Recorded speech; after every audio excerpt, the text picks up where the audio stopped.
Hello, everyone, and welcome back to Nightmare Narratives. I can picture some of you already in bed, maybe some of you just getting home from work. Wherever you are, whatever time it is, I'm glad you're here. If this helps you relax or sleep, please like and subscribe. It means a lot. Now let's get you comfortable, and I'll tell you tonight's story. My name is Thomas Ravencroft, and what I'm about to tell you breaks every promise I made when I became a park ranger 17 years ago. I swore to protect and serve, to keep visitors safe, and to never speak about things that might scare people away from our beautiful mountains. But after what happened in September of 1976, I can't stay quiet anymore. I've spent my whole career in the George Washington National Forest, working the Shenandoah Valley Corridor. Got my PhD in bird science when I was 25, joined the Cherokee Scottish Ornithological Society, and published papers on night-flying raptors that universities still use today. I mention this because I want you to know I'm not some crazy person who sees monsters in every shadow. I'm a scientist. I study birds for a living. For 17 years, I've been the guy other rangers call when someone reports a giant bird or flying monster. I'm the one who explains that what they saw was probably a great horned owl in their headlights, or maybe a turkey vulture caught in weird lighting. I've talked dozens of scared campers down from ledges of panic, showing them wingspan charts and explaining how darkness plays tricks on your eyes. I never believed in the stories. Not the old Cherokee tales my grandmother told me about the Talanoa, the giant birds that carried off warriors. Not the Civil War ghost stories that locals whispered about, and especially not the recent reports of something with glowing red eyes flying over Skyline Drive. That was before I met it myself. The trouble started on September 23rd. We'd been having a weird warm spell for late September, with thick fog rolling through the valleys every night like something was breathing down there in the darkness. I was working the night shift, covering the 25-mile stretch between Front Royal and Luray, when the first accident happened. A family from Pennsylvania, the Johnsons, crashed their station wagon into a guardrail at mile marker 42. When I got there, Mr. Johnson was pacing around his smashed car, talking fast and wild. His wife sat in the passenger seat, shaking like a leaf. Their two kids huddled in the back, crying softly. "It came right at us," Johnson kept saying. "Right at the windshield, wings as wide as the road, eyes like red headlights." I did my usual routine. Asked about their vision, if they'd been drinking, whether they might have dozed off. Johnson got angry, started yelling that he knew what he saw. But when I examined their car, I found something that made my stomach drop.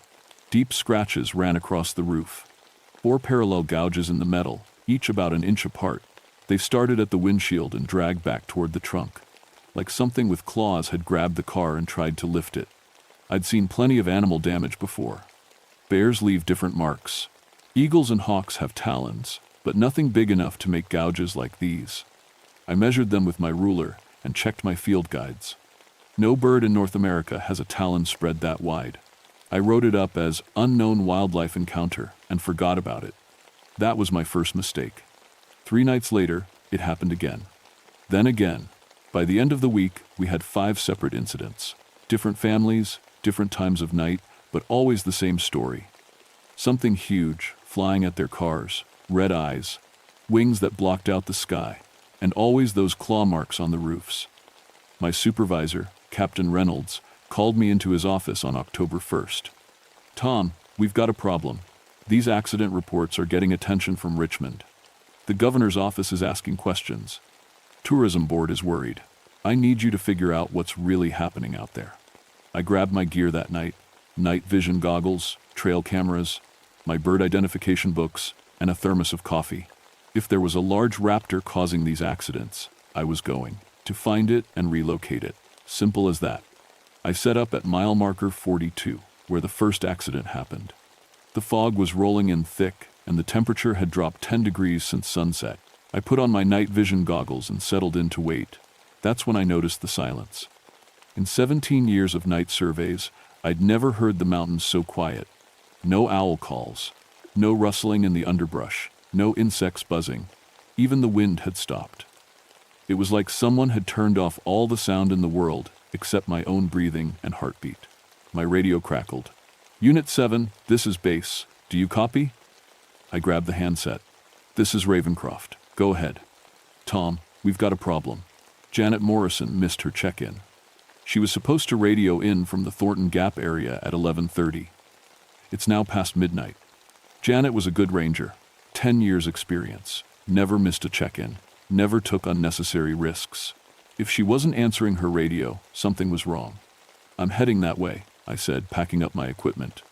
But as I started my truck, I heard something that made me freeze. A sound like wind rushing through massive wings, coming from somewhere high above the trees.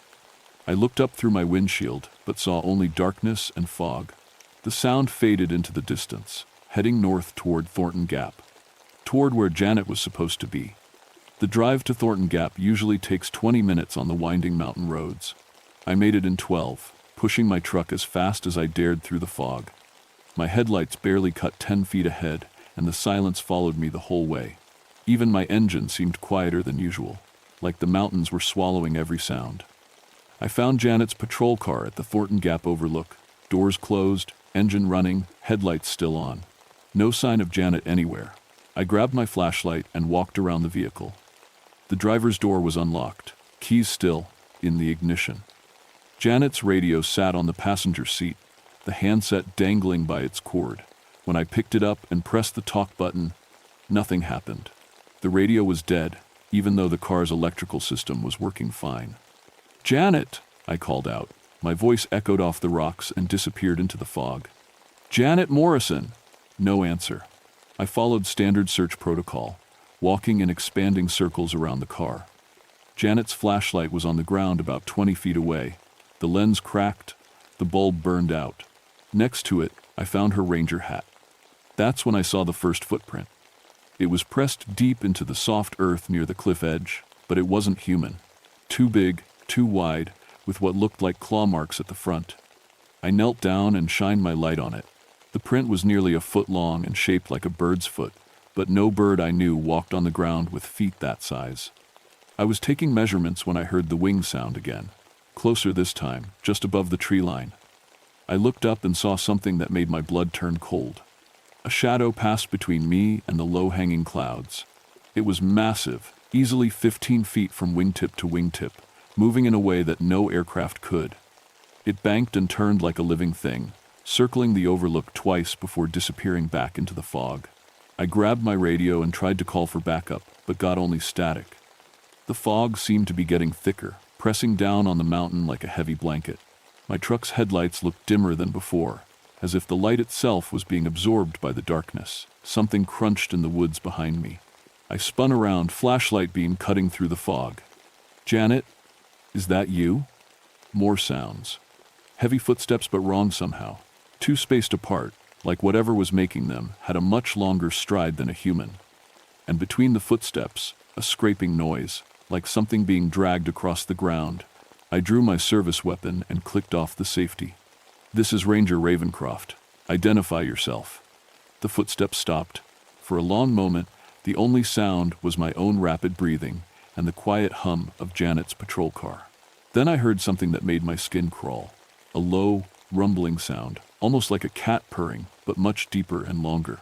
It seemed to come from all around me, vibrating through the ground and into my bones. I backed toward my truck, keeping the flashlight beam moving across the tree line. That's when I saw the eyes. 2 red dots, about 8 feet off the ground, watching me from the darkness between the trees. They glowed like coals, steady and unblinking. As I stared at them, they began to move, rising higher into the air until they were at least 10 feet up. "What the hell?" I whispered. The eyes blinked once, slowly, and then they were gone. I ran to my truck and grabbed the radio, switching to the emergency frequency. "Base, this is Ravencroft. I need immediate backup at Thornton Gap. Officer down. Possible." I stopped. Possible what? Giant bird with glowing eyes? That would end my career faster than I could blink. Instead, I said, "Missing person situation. Requesting search and rescue team. Copy, Unit 7. Teams are en route. ETA 20 minutes. 20 minutes felt like 20 hours. I stayed by the trucks, keeping both flashlight and headlights pointed toward the trees, but I didn't see the red eyes again. When the search team finally arrived, led by Captain Reynolds, I had to make a decision about how much to tell them. I decided to stick to the facts. Janet's abandoned car, her damaged radio, the strange footprint by the cliff edge. I didn't mention the shadow in the sky or the eyes in the trees. I knew how crazy it would sound. We searched until dawn, but found no trace of Janet Morrison. The footprint I'd seen was gone, washed away by a sudden rainstorm that seemed to come out of nowhere. Her radio was working fine when the tech guys tested it. Even the crack in her flashlight lens had somehow disappeared. It was like the mountain had swallowed up all the evidence, leaving only Janet's empty patrol car and a lot of unanswered questions. Captain Reynolds pulled me aside as the search team was packing up. "Tom, I need to ask you something, and I want a straight answer. Did you see anything unusual out here tonight? Anything at all?" I looked into his tired eyes and made my second mistake. "No, sir, nothing unusual." He studied my face for a long moment, then nodded. "Okay, we'll keep looking for Janet, but I'm assigning you to desk duty for the rest of the week. You look like you need some rest." I drove home as the sun came up over the Blue Ridge Mountains, trying to convince myself that what I'd seen was just fog and shadows and an overactive imagination. But I couldn't shake the memory of those red eyes, watching me from the darkness. And I couldn't stop thinking about the sound of those massive wings heading north into the night. I spent 3 days behind a desk, filing reports and answering phones, but I couldn't stop thinking about Janet. The official search had been called off after 48 hours. No body, no evidence of foul play, no leads to follow. The department wrote it up as a voluntary disappearance, suggesting that Janet might have had personal problems we didn't know about. I knew better. On my 4th day of desk duty, Captain Reynolds called me back into his office. He looked like he hadn't slept in days, his usual neat uniform wrinkled and coffee-stained. "Tom, we've got a situation. 3 hikers went missing yesterday on the Appalachian Trail section near Compton Peak. 2 college kids and their guide. The Park Service is sending in a full search team, and they want our best tracker along. What about my desk duty?" "Forget the desk duty. We need you out there." He handed me a folder. "Read this on the way.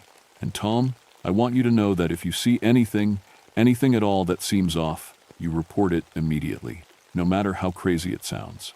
The file contained statements from other hikers who'd been in the area. Their stories made my blood run cold. Sounds of massive wings overhead, a feeling of being watched from the trees, and 3 separate reports of red eyes glowing in the darkness. One hiker, a man named David Chen, had taken a photograph. It showed what looked like a large bird perched on a dead tree, but the image was blurry and the bird was too big, the proportions all wrong. Chen insisted it was at least 8 feet tall. I met the search team at the Compton Peak trailhead. 12 experienced search and rescue volunteers, 2 Park Service rangers, and a bloodhound named Rex who had found dozens of missing persons over the years. The team leader, a tough woman named Sarah Martinez, briefed us on the situation. The missing hikers are Mark and Jenny Calloway, both 19, students at VCU. Their guide is Robert Moss, age 34, been leading hikes in this area for 8 years. They were supposed to return yesterday evening. Their car is still in the parking lot. We split into 3 teams and headed up different sections of the trail. I was paired with Martinez and Rex the bloodhound. We had the missing hikers' scent items, t-shirt from Mark, a sweatshirt from Jenny, and a work glove from their guide. Rex picked up the trail immediately, leading us up the rocky path toward Compton Peak. For the first hour, everything seemed normal. We found boot prints in the soft earth, a candy wrapper that matched the brand in Jenny's backpack, and a broken tree branch at exactly the right height for someone Mark's size to have bumped into it. Then Rex stopped. The bloodhound stood in the middle of the trail, whining and backing away from something ahead. His ears were pinned back, his tail tucked between his legs. In all my years working with search dogs, I'd never seen one refuse to follow a scent trail. "What's wrong with him?" Martinez asked. I knelt down beside Rex and tried to calm him, but he kept backing away, looking up at the trees above us. That's when I noticed what he was reacting to. The silence. Just like at Thornton Gap, the forest had gone completely quiet. No birds, no insects, no rustling leaves. Even the wind had stopped. The only sound was Rex's anxious whining and our own breathing. "We should call this in," I said, reaching for my radio. Martinez grabbed my arm. "Look." She was pointing up at a large oak tree about 50 feet ahead. Carved deep into the bark, at least 20 feet off the ground, were 4 parallel scratches. They looked exactly like the claw marks on the crashed cars, but much larger and deeper. "How did something get up there to make those marks?" Martinez whispered. I was about to answer when we heard the sound. A deep, rumbling call that seemed to come from all around us, vibrating through the ground and up into our bones. Rex started howling and tried to run back down the trail. The sound came again, closer this time, and I finally understood what it was. It was a call, like birds make to communicate with each other. But no bird I'd ever studied made a sound like that. "We need to get out of here," I said. Martinez was staring up at the scratched tree. "But the missing hikers?" The rumbling call came a third time, directly overhead. We both looked up and saw something that made my knees go weak. A massive shape perched on a branch near the top of the oak tree. It was roughly humanoid but covered in dark fur or feathers. Its wings, partially spread for balance, had to be 15 feet across. And its eyes glowed red, even in the daylight. The creature tilted its head and looked down at us. For a moment that felt like hours, we stared at each other. I could feel something probing at the edges of my mind, like fingers pressing against my thoughts. Then it opened its wings fully and launched itself into the air. The downwash from those massive wings knocked both Martinez and me to the ground. Rex bolted down the trail, howling like he'd seen the devil himself. When I scrambled to my feet and looked up, the creature was circling overhead, just above the treetops. "Did you see that?" Martinez gasped, struggling to get up. Before I could answer, my radio crackled to life. "All units, this is Team 2. We found something, about half a mile up the north trail." "What did you find?" Martinez managed to get her radio working. "You're not going to believe this. We found one of the missing hikers' backpacks. It's stuck in a tree, about 30 feet up." Martinez and I looked at each other, then up at the circling shadow above us. How did a backpack get 30 feet up in a tree? The voice on the radio continued. "And guys, there are claw marks all over the trunk." The shadow overhead banked and headed north, toward where Team 2 was reporting from. I grabbed Martinez's arm. "We need to get everyone out of these woods, right now." "But the missing people? I don't think we're going to find them alive." The radio crackled again. "All units, this is Team 3. We need immediate assistance." "We found." "Jesus Christ, what is that thing?" Then the radio went dead. We ran through the forest like our lives depended on it, which they probably did. The silence had broken, replaced by sounds that made my blood freeze. Tree branches snapping high overhead, the rush of massive wings, and worst of all, a keening cry that sounded almost human.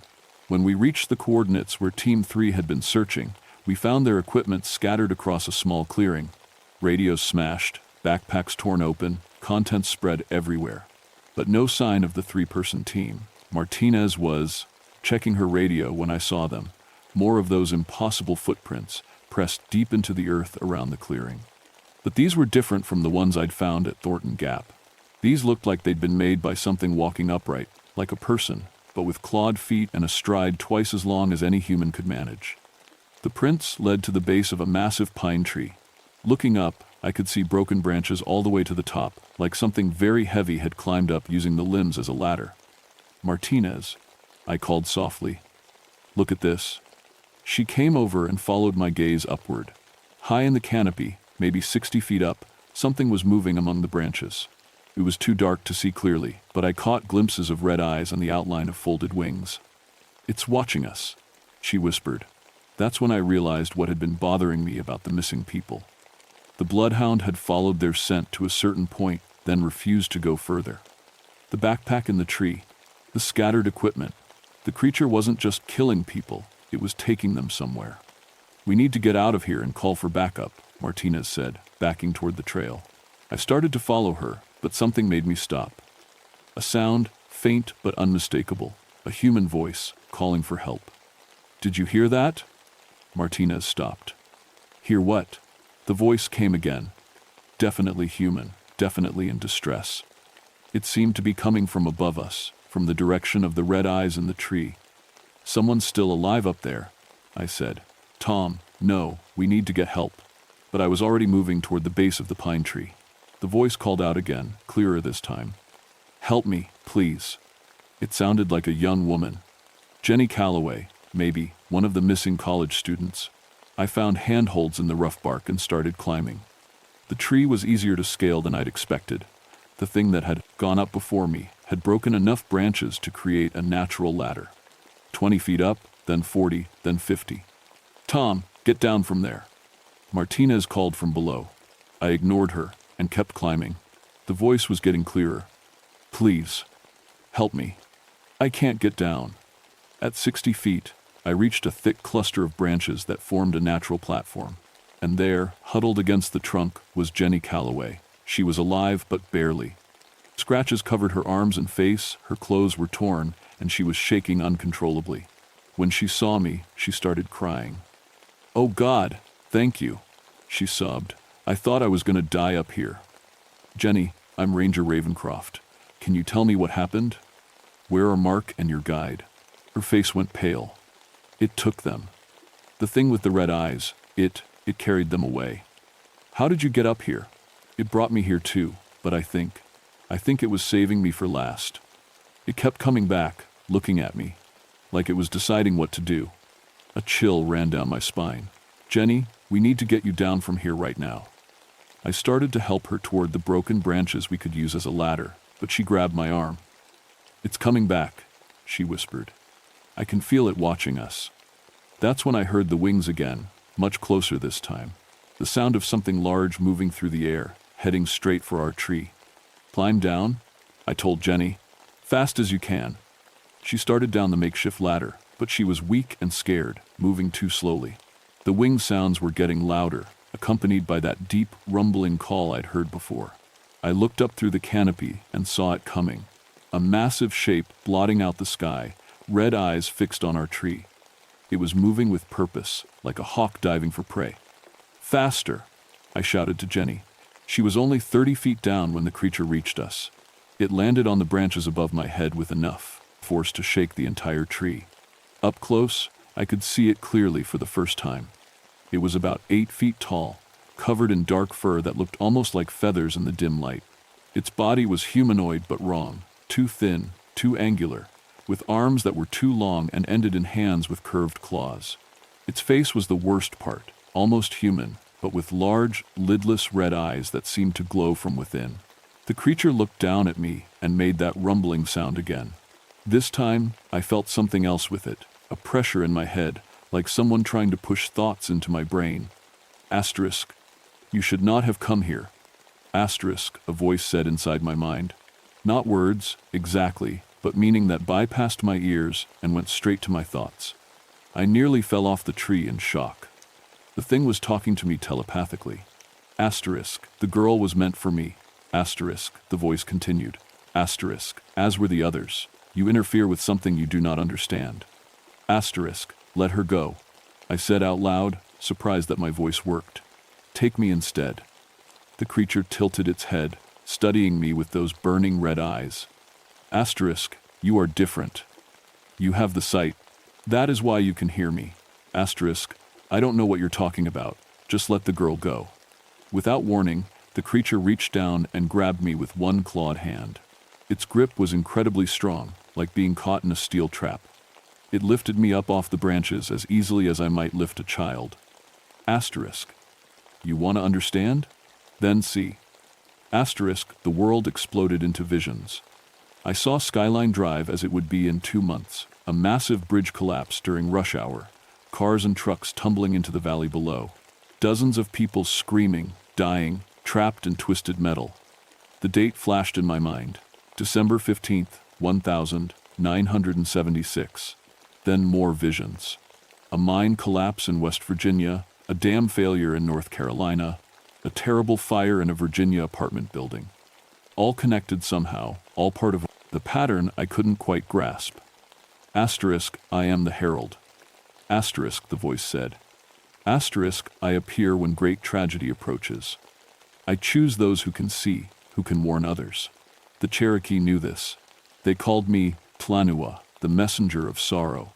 The asterisk, you're killing people, I managed to gasp. Asterisk, I take only those who would die anyway in the coming disasters.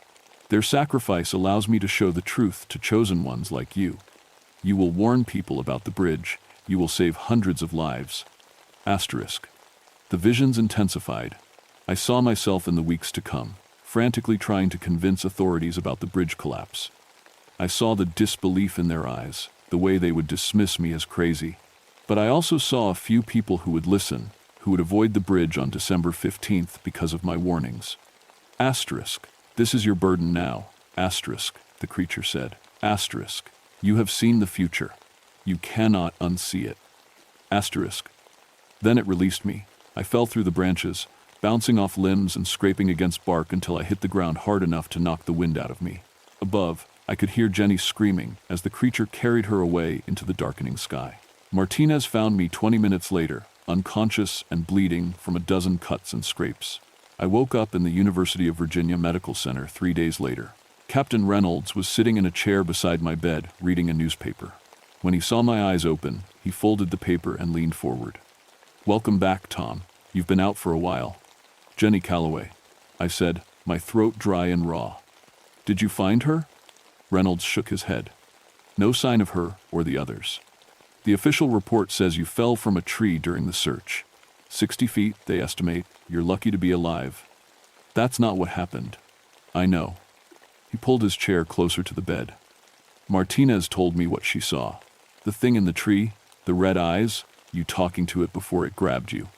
She's been checked into the psychiatric ward for evaluation." My heart sank. "You don't believe her." "Tom, I've been a park ranger for 25 years. I've seen things in these mountains that don't make it into any official reports. So yes, I believe her. The question is, what do we do about it?" I tried to sit up, wincing at the pain in my ribs.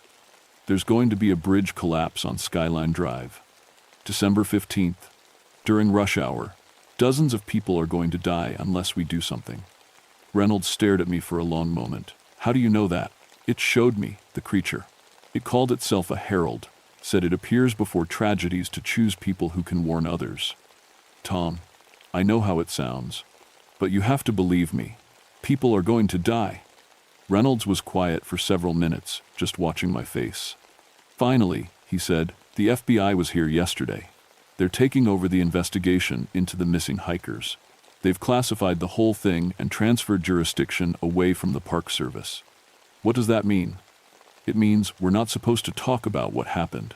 You're being reassigned to a desk job in Richmond, effective immediately. Martinez is being transferred to a park in Arizona. The search for the missing hikers has been called off. They're covering it up. They're making it go away." Reynolds stood up and walked to the window. "But Tom, I want you to know something. I've made some calls about that bridge you mentioned, December 15th, right? Turns out there have been some concerns about structural integrity. Budget issues have delayed inspections, but I've pushed through an emergency evaluation. They'll have engineers out there next week." I felt a wave of relief wash over me. "So you believe me?" "I believe that sometimes we get information in ways we can't explain. And I believe it's better to be safe than sorry." He turned back from the window and looked at me seriously. "But Tom, I also need you to understand something. Your career with the Park Service is over. The FBI has made that clear. You can take the desk job in Richmond, or you can retire early with full benefits. Either way, you're done working in the field." Over the next few weeks, I tried to return to normal life, but the visions wouldn't stop. Sometimes I'd be sitting at my new desk in Richmond, when suddenly I'd see flashes of future disasters. A hotel fire in Norfolk, a landslide in the Blue Ridge Mountains, a chemical plant explosion in Lynchburg. Each vision came with a date and enough detail for me to make anonymous calls to authorities. Some of my warnings were heeded. The hotel upgraded their fire safety systems after an anonymous tip about code violations. The chemical plant increased security after reports of terrorist threats. Not all the disasters were prevented, but some were. And fewer people died because I spoke up. The bridge collapse happened exactly as I'd seen it, but on a smaller scale. The emergency inspection I'd prompted through Captain Reynolds found critical structural problems, and the bridge was closed for repairs 2 weeks before the scheduled collapse date. No one died. I never saw the creature again, but I know it's still out there. Every few months, there are reports of red eyes in the mountains, massive wings overhead, people going missing in the forest. The incidents always happen in the weeks before major tragedies, and sometimes, rarely, survivors are found who babble about visions and warnings and creatures that speak inside your mind. Most of them are dismissed as crazy. The lucky ones are quietly transferred to different jobs and told to keep their mouths shut. But I know the truth. The Mothman, just the BAT, because that's what I've come to call it, isn't a monster. It's something else. Something that exists at the intersection of our world and whatever comes after. It's drawn to places where the veil between dimensions is thin, where tragedy is about to unfold. It chooses people like me, people with just enough psychic sensitivity to receive its warnings, and it burdens us with knowledge we can't prove and responsibilities we can't escape. I'm retired now, living quietly in a cabin near Luray. But I still monitor the news, still watch for patterns that might indicate the Mothman's return. Because I know that when it appears again, and it will appear again, someone will need to listen to its warnings. Someone will need to try to save lives, even if no one believes them. If you ever find yourself driving through the Blue Ridge Mountains at night and you see red eyes watching you from the darkness, don't dismiss it as your imagination. If you hear the sound of massive wings overhead, pull over and wait for it to pass. And if you start having visions of disasters that haven't happened yet, don't ignore them. The Mothman doesn't choose its messengers lightly. If it's shown you something, it's because you're the only one who can prevent it. The question is, will you have the courage to try?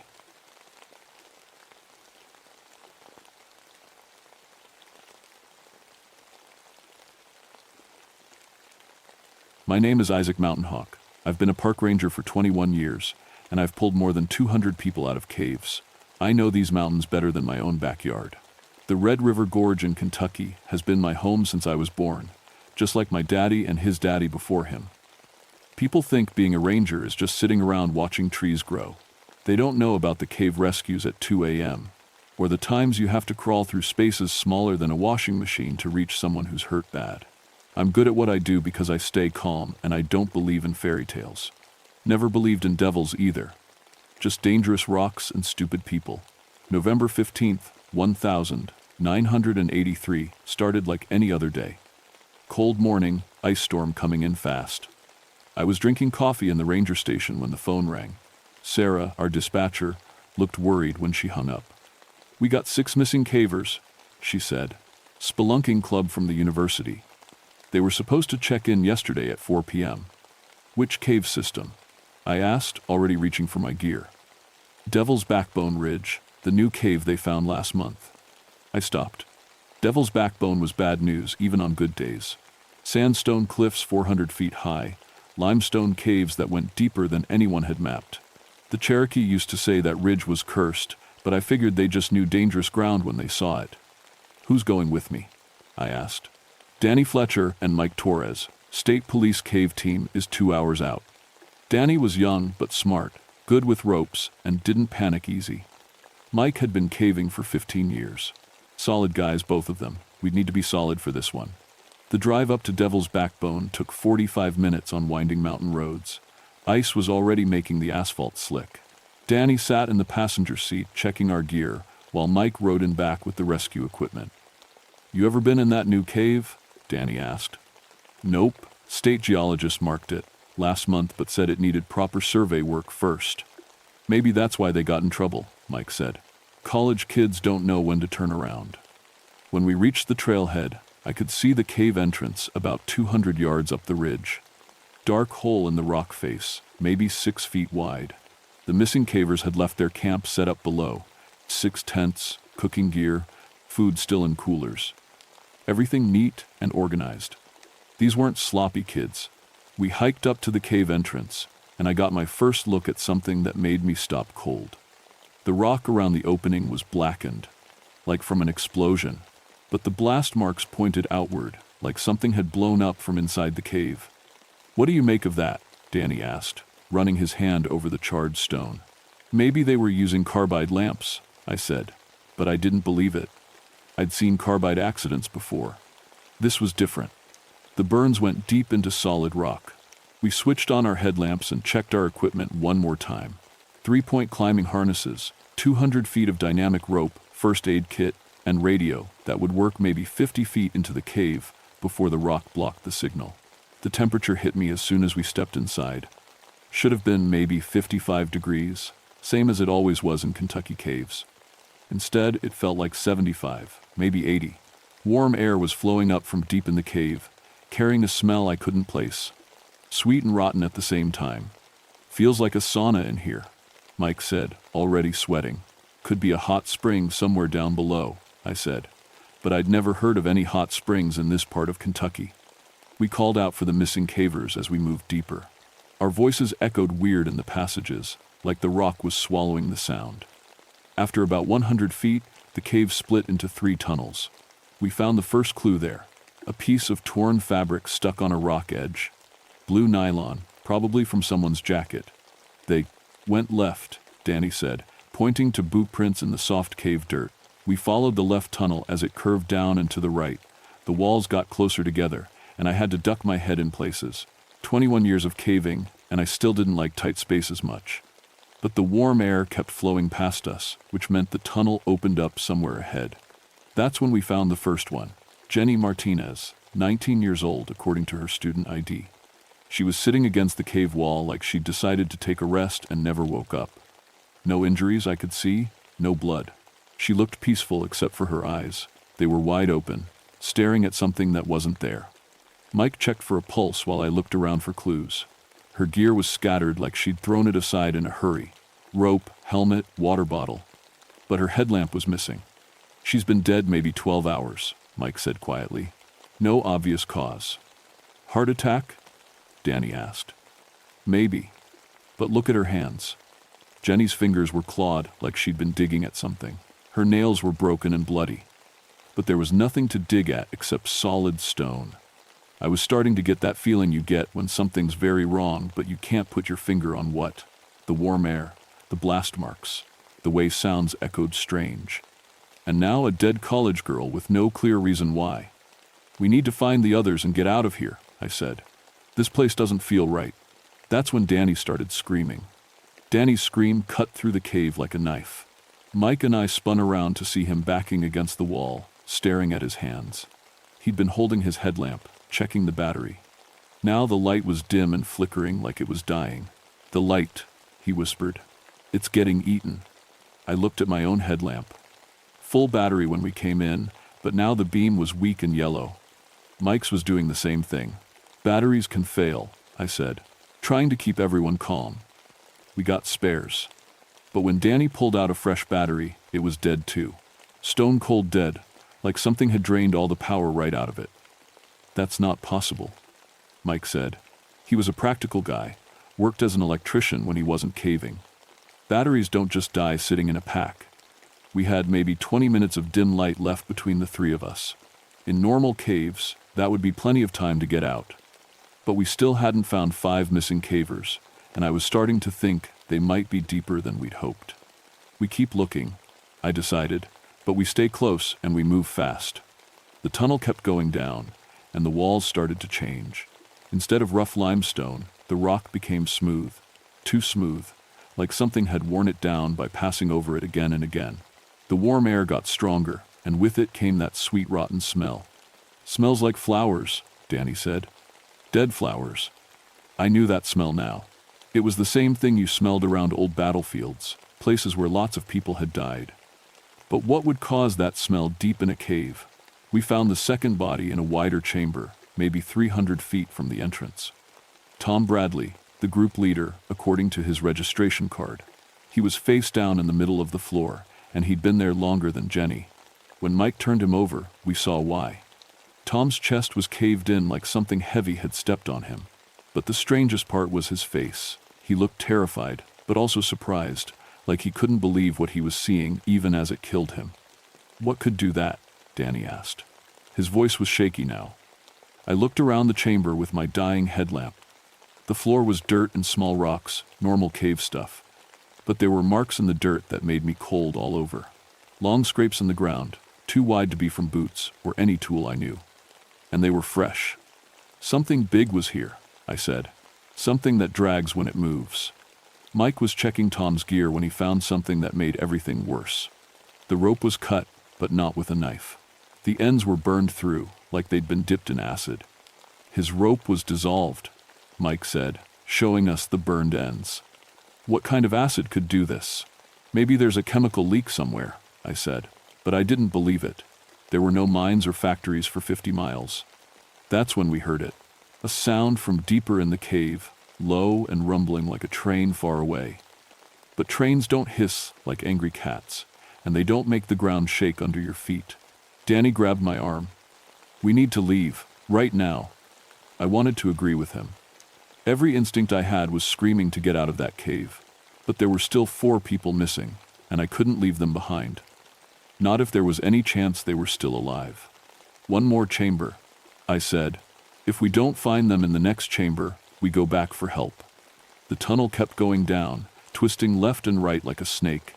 Our headlamps were so dim now we could barely see 10 feet ahead. The walls started to show marks I didn't like, long scratches in the stone that looked almost like claw marks. But nothing had claws that could scratch limestone. The smell was getting stronger too. Sweet and rotten and something else underneath. Something that reminded me of the sulfur springs up north, but sharper. It made my eyes water and my throat burn. We came around a bend and found ourselves in the biggest chamber yet. Our weak lights couldn't reach the far walls or the ceiling, but we could see enough to know we were in trouble. The floor was covered with bones, not old bones from Native American burials or Civil War soldiers. Fresh bones with bits of meat still stuck to them. Bones from deer and rabbits and things I couldn't identify. And mixed in with the animal bones were pieces of hiking gear, backpacks, water bottles, boots. My God, Mike whispered. Danny threw up. I couldn't blame him. I wanted to throw up too, but I was too scared to move. That's when we saw the rest of the college kids. They were hanging from the ceiling like decorations, wrapped up in something that looked like spider webs but wasn't. The 3 bodies were maybe 30 feet up, too high for us to reach even with all our rope. But we could see enough to know they'd been there for a while. We're leaving, I said, right now. But when we turned around, the tunnel we'd come through was different. It looked narrower, and I couldn't see the bend where we'd turned. Our footprints in the dirt were gone, like something had smoothed them away. That's not the way we came, Danny said. Mike was shining his dying light around the chamber, looking for another way out. That's when his light caught something moving in the shadows across from us. Something big. Something that slithered when it moved. Turn off the lights, I whispered. What? Turn them off. Now. We clicked off our headlamps and stood in complete darkness. I could hear Danny breathing fast, trying not to panic. Mike was holding his breath all together, and underneath our human sounds, I could hear something else. Scraping. Like something heavy being dragged across stone. It was moving around the chamber, staying in the shadows where we couldn't see it. But whatever it was big enough to make the ground shake a little with each movement. I reached into my pack and found my emergency whistle. 3 long blasts meant we needed help fast. But would anyone hear it 300 feet underground? Before I could blow the whistle, something spoke. Not in words I recognized, but I understood it anyway, like it was talking directly into my head instead of my ears. Asterisk, welcome to my home, asterisk, it said. Asterisk, stay and feed the mountain. Asterisk, Danny started screaming again. But this time, he didn't stop. Danny's screaming filled the cave chamber, echoing off walls we couldn't see. I grabbed him and shook him hard. Stop it, I hissed. Whatever's in here, you're calling it to us. But Danny wasn't hearing me anymore. His eyes had rolled back white, and he was making sounds no human throat should make. Mike clicked his headlamp back on, and in the weak yellow light I could see Danny's mouth moving like he was speaking, but the words coming out weren't English. They weren't any language I'd ever heard. The scraping sound was getting closer. Whatever was moving around the chamber, it was taking its time, like it knew we couldn't escape and wanted to enjoy watching us panic. Danny, listen to me, I said, slapping his face. You need to snap out of this. His eyes focused on me for a second, and when he spoke, it was in his own voice again. It's in my head, he whispered. It's showing me things, terrible things. What kind of things? People, hundreds of people over the years. It brings them down here and feeds on them. Not their bodies, their fear, their pain. It keeps them alive as long as possible to make the fear last. Mike was backing toward the wall, swinging his light around the chamber. There's no way out, he said. The tunnel we came through, it's gone. I looked where he was pointing. The opening where we'd entered was solid rock now, like it had never been there at all. But that was impossible. Rock didn't just grow back together. The voice spoke in my head again, and this time it sounded amused. Asterisk. The mountain moves for me. I have been here since before your people walked upright. I will be here when your bones are dust. Asterisk. What do you want? I said out loud. Danny grabbed my arm. Don't talk to it. Don't listen to it. That's how it gets stronger. But the thing in the darkness was already stronger. I could feel it pressing against my thoughts, trying to show me the same terrible pictures it had shown Danny. Images of people dying slowly in the dark, their screams feeding something ancient and hungry. That's when I remembered something my grandmother used to tell me. She was Melungeon, mixed Cherokee and European blood that went back to the first settlers. She used to say there were things in these mountains older than the Cherokee, older than anyone. Things that slept in the deep places and woke up hungry. She'd taught me words to say if I ever met one of those things. I'd never believed her stories, but now I was desperate enough to try anything. I started speaking the old words, the protection prayer she'd made me memorize when I was 10 years old. The sounds felt strange in my mouth, like my tongue wasn't shaped right for them. The scraping stopped. In the sudden silence, I heard something else. Breathing that wasn't human. Slow and deep like a sleeping giant, but awake and angry. Mike's headlamp flickered and went out completely. Danny's died a few seconds later. That left just my light, so weak I could barely see my own hands. But in that dim glow, I saw it. The thing that had been hunting us was like nothing in any nightmare. It had the body of a snake, but huge, maybe 40 feet long and thick as a tree trunk. The front part rose up like a cobra, but instead of a snake's head, it had the torso of a man. A man with skin like burnt leather and eyes that glowed yellow in the dark. When it smiled, I saw teeth like broken glass. Your grandmother's words are old, it said, and this time I heard it with my ears as well as my mind. Its voice was like rocks grinding together. But I am older. The creature moved closer, and I could smell its breath. Sulfur and rotting meat and something sharp that made my eyes water. Each time it breathed out, the air shimmered like heat waves. I have eaten your people for 1,000 years, it said. Cherokee, settlers, soldiers, cavers. They all taste the same in the end, like fear and regret. Danny was on his knees now, rocking back and forth. But Mike surprised me.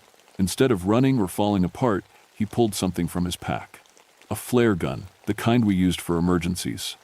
Stay back, he shouted, pointing it at the creature. The thing laughed, a sound like boulders falling down a cliff. Fire cannot hurt me, little man. I am made of fire and stone and the hunger that lives between them. But when Mike pulled the trigger, something unexpected happened. The flare hit the creature in the chest and stuck there, burning bright red. The thing didn't seem hurt, but it recoiled like it didn't like the light. In the sudden red glow, I could see the chamber clearly for the first time. We were in a natural cave room, maybe 50 feet across, with openings leading off in 4 directions. The bones on the floor weren't just from animals. There were human skulls mixed in, some of them old enough to be brown with age. And wrapped around the walls like decorations were things that had once been people. Dozens of them, maybe hundreds, preserved somehow in the warm air that flowed through the cave. My collection, the creature said proudly. Each one screamed so beautifully before they joined the mountain. The flare was burning down, and our world was getting darker again. But I'd seen what I needed to see. One of the tunnels leading out had moving air, and moving air meant it led somewhere. This way, I whispered to Mike and Danny. When the flare dies, run for the tunnel on the left. What about you? Mike asked. I was still holding my grandmother's words in my head, and I could feel them doing something. Not hurting the creature, but keeping it from getting into my thoughts completely. Maybe that would be enough. I'll keep it busy, I said. Get out and bring help, real help, explosives if you can get them. The flare guttered and died. In the darkness, I heard Mike dragging Danny toward the tunnel. I heard the tunnel alive toward the tunnel, the creature moving too, turning to follow them. That's when I started shouting every protection prayer my grandmother had ever taught me, as loud as I could. The creature turned back to me, its yellow eyes blazing with anger. You dare use the old words against me? I dare, I said, though my voice was shaking. My people were here before you crawled out of whatever hole you came from. It wasn't true, but the creature seemed to believe it. It reared up to its full height and in the glow from its eyes I could see it was even bigger than I'd thought. The human part of it was scarred and twisted, with arms that ended in claws like broken metal. "Then you will die like the old ones died," it hissed, slowly and in great pain. But before it could reach me, I heard something that gave me hope. Voices. Human voices, calling my name. The state police cave team had finally arrived. The voices were coming from above us, maybe 100 feet up through solid rock. I could hear them calling for Isaac Mountain Hawk, Danny Fletcher, Mike Torres. It was the sweetest sound I'd ever heard. But the creature heard them too, and its glowing eyes got brighter. "More food," it said, licking its lips with a tongue like a black snake. "They will come down to save you, and I will have a feast." I had to warn them somehow, but my radio was dead, and sound doesn't travel up through limestone very well. The only thing I could think of was the emergency whistle in my pack. I put it to my lips and blew 3 long blasts. The sound echoed through the chamber and up into the tunnels above. In the silence that followed, I heard the voices stop. Then they started calling louder, more urgent. "Here!" I shouted as loud as I could. "Don't come down! Dangerous!" But I knew they would come anyway. That's what cave rescue teams do. They go into danger to pull people out. It's what I would have done. The creature was moving again, flowing across the chamber, floor like water. But instead of coming for me, it was heading for one of the upper tunnels where the voices were coming from. That's when I realized something important. The thing was big and strong, but it couldn't fly. It had to travel through the cave passages like everything else. And if I could get to the right tunnel first, maybe I could warn the rescue team before it was too late. I ran. My dying headlamp threw crazy shadows on the walls as I sprinted for the tunnel where I'd heard the voices. Behind me, the creature roared with anger. The sound was like a landslide, and it made loose rocks fall from the ceiling. The tunnel I chose was narrow and steep, angling up toward the surface. I could hear voices more clearly now, at least 4 men, maybe 5. They were maybe 200 feet above me and coming down fast. "Don't come down," I screamed up the tunnel. "There's something dangerous down here." But my voice just echoed back at me.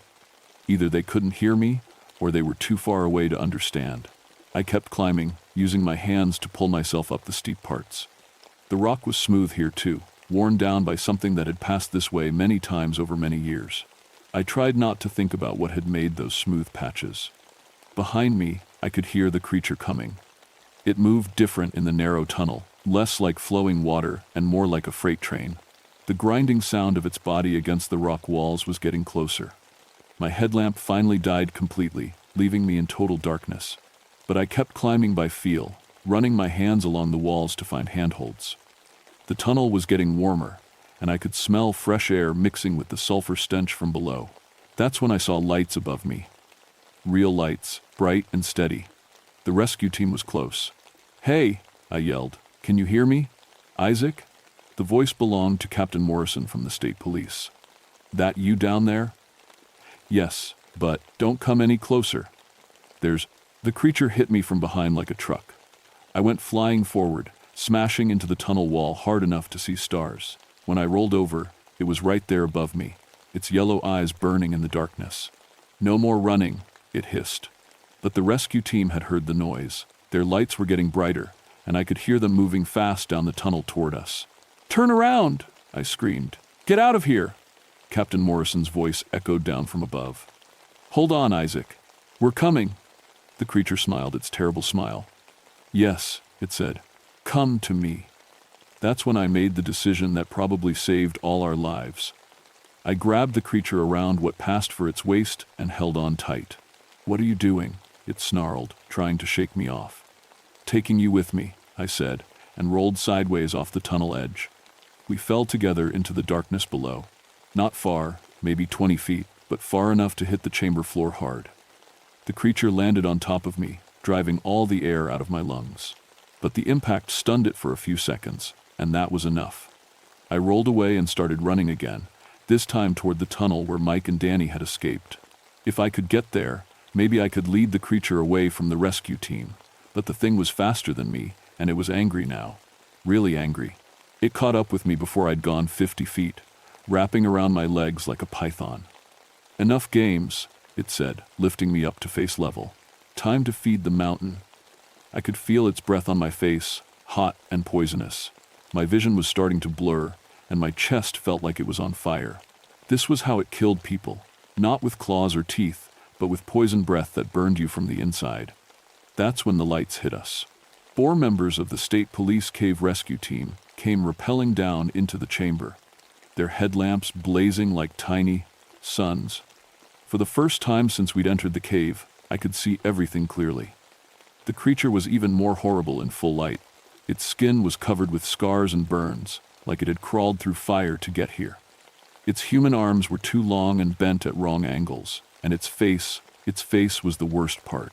It looked human enough to be someone's brother or father, but the eyes were pure animal hunger. "What the hell is that thing?" one of the officers shouted. "Shoot it!" another one yelled. But bullets don't work on creatures made of stone and fire and ancient hate. The shots just bounced off its hide like pebbles. The creature dropped me and turned toward the new arrivals, rearing up to its full height. "More gifts for the mountain," it said. That's when I remembered the rest of my grandmother's words. Not just the protection prayer, but the binding ritual. The way to send something like this back where it came from. I started speaking the old words again, but different ones this time. Harder words that hurt my throat to say. Words that were meant to chain monsters and lock them away from the world of living people. The creature felt it immediately. It spun around to face me, its eyes blazing brighter than ever. "You cannot bind me," it roared. "I am older than your words." But the words were working. I could see it in the way the thing moved, slower and more careful, like it was fighting against invisible chains. "Keep talking," Captain Morrison shouted. "Whatever you're doing, it's working." I kept saying the binding words, even though they felt like swallowing broken glass. The creature was fighting back now, sending waves of fear and pain into my head. I saw myself dying 100 different ways. Saw my family and friends being dragged into the cave to feed its hunger. But I also heard my grandmother's voice, speaking along with me from wherever old souls go when they die. The creature screamed, "A!" sound like the mountain itself breaking apart. And then, suddenly, it was moving backward, not walking or slithering, but being pulled by something I couldn't see. "The mountain calls," it said, and for the first time it sounded afraid. The deep places want their guardian back. It was being dragged toward one of the far tunnels, the one that went deepest into the earth. As it disappeared into the darkness, I heard its voice one last time. "I will wait," it called. "I will always wait. And someday, someone will come deep enough to wake me again." Then it was gone, and the chamber was quiet except for the sound of 5 men breathing hard and trying to understand what they'd just seen. Captain Morrison and his team got me out of that cave in less than an hour, but it felt like a lifetime. We found Mike and Danny about halfway to the surface, huddled together in a side passage. Danny was still mumbling in that strange language, and Mike was holding him down to keep him from clawing at his own face. They had to sedate Danny to get him calm enough to move. He spent 3 weeks in the hospital, and when he came out, he couldn't remember anything that happened in the cave. The doctors said it was trauma-induced amnesia, a way for his mind to protect itself. I envied him. We never found the bodies of the 6 college kids. When the state investigators went back into the cave the next day, the chamber where we'd seen the creature was gone. Just solid rock, like it had never existed. The tunnel that led down to the deep places was sealed up tight. But I know what I saw down there, and I know that thing is still waiting. The official report said the students had fallen into an unmapped sinkhole during the ice storm. Cave-in buried them too deep to recover. The cave entrance was blasted shut and marked as geologically unstable. Nobody's allowed up there anymore. I tried to go back to work, but every time I went underground, my hands would shake and my breath would come short. Claustrophobia, the doctors called it. Panic disorder. They gave me pills and therapy sessions, but they couldn't fix what was really wrong with me. I knew that every cave in these mountains might connect to something deeper, something old and hungry that was just waiting for the right person to dig too deep or explore too far. I retired early, moved to a house in town where I can see the horizon in all directions. But sometimes at night, when the wind is blowing just right, I swear I can hear things moving under the ground. Scraping sounds, like something big dragging itself through tunnels that don't appear on any map. Mike still does cave rescue work, but he won't go deeper than 100 feet anymore. Says it's because he's getting too old for the hard climbs, but I know better. He remembers what we saw down there, even if he won't talk about it. Danny moved to Florida and got a job on a fishing boat. Says he likes being able to see the sky all day long. He sent me a letter once, just 3 words. It's still there. I know it is. The thing about creatures like that, they don't really die, and they don't give up. They just wait. Hundreds of years, thousands of years, it doesn't matter to them.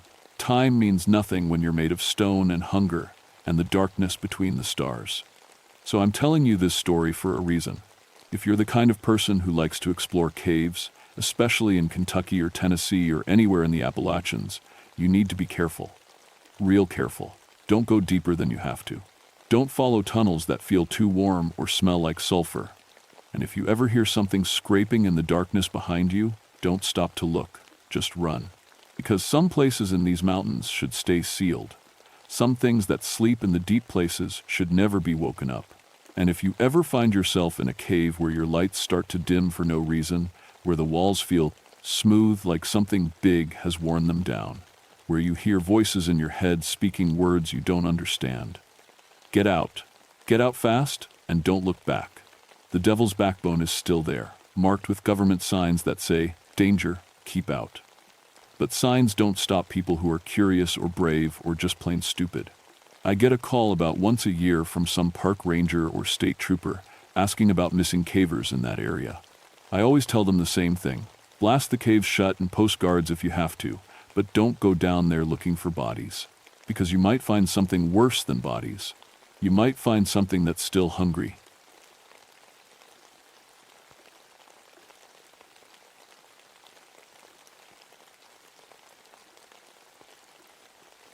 My name is Rebecca Oldham, and I've been a park ranger at Pisgah National Forest for 14 years.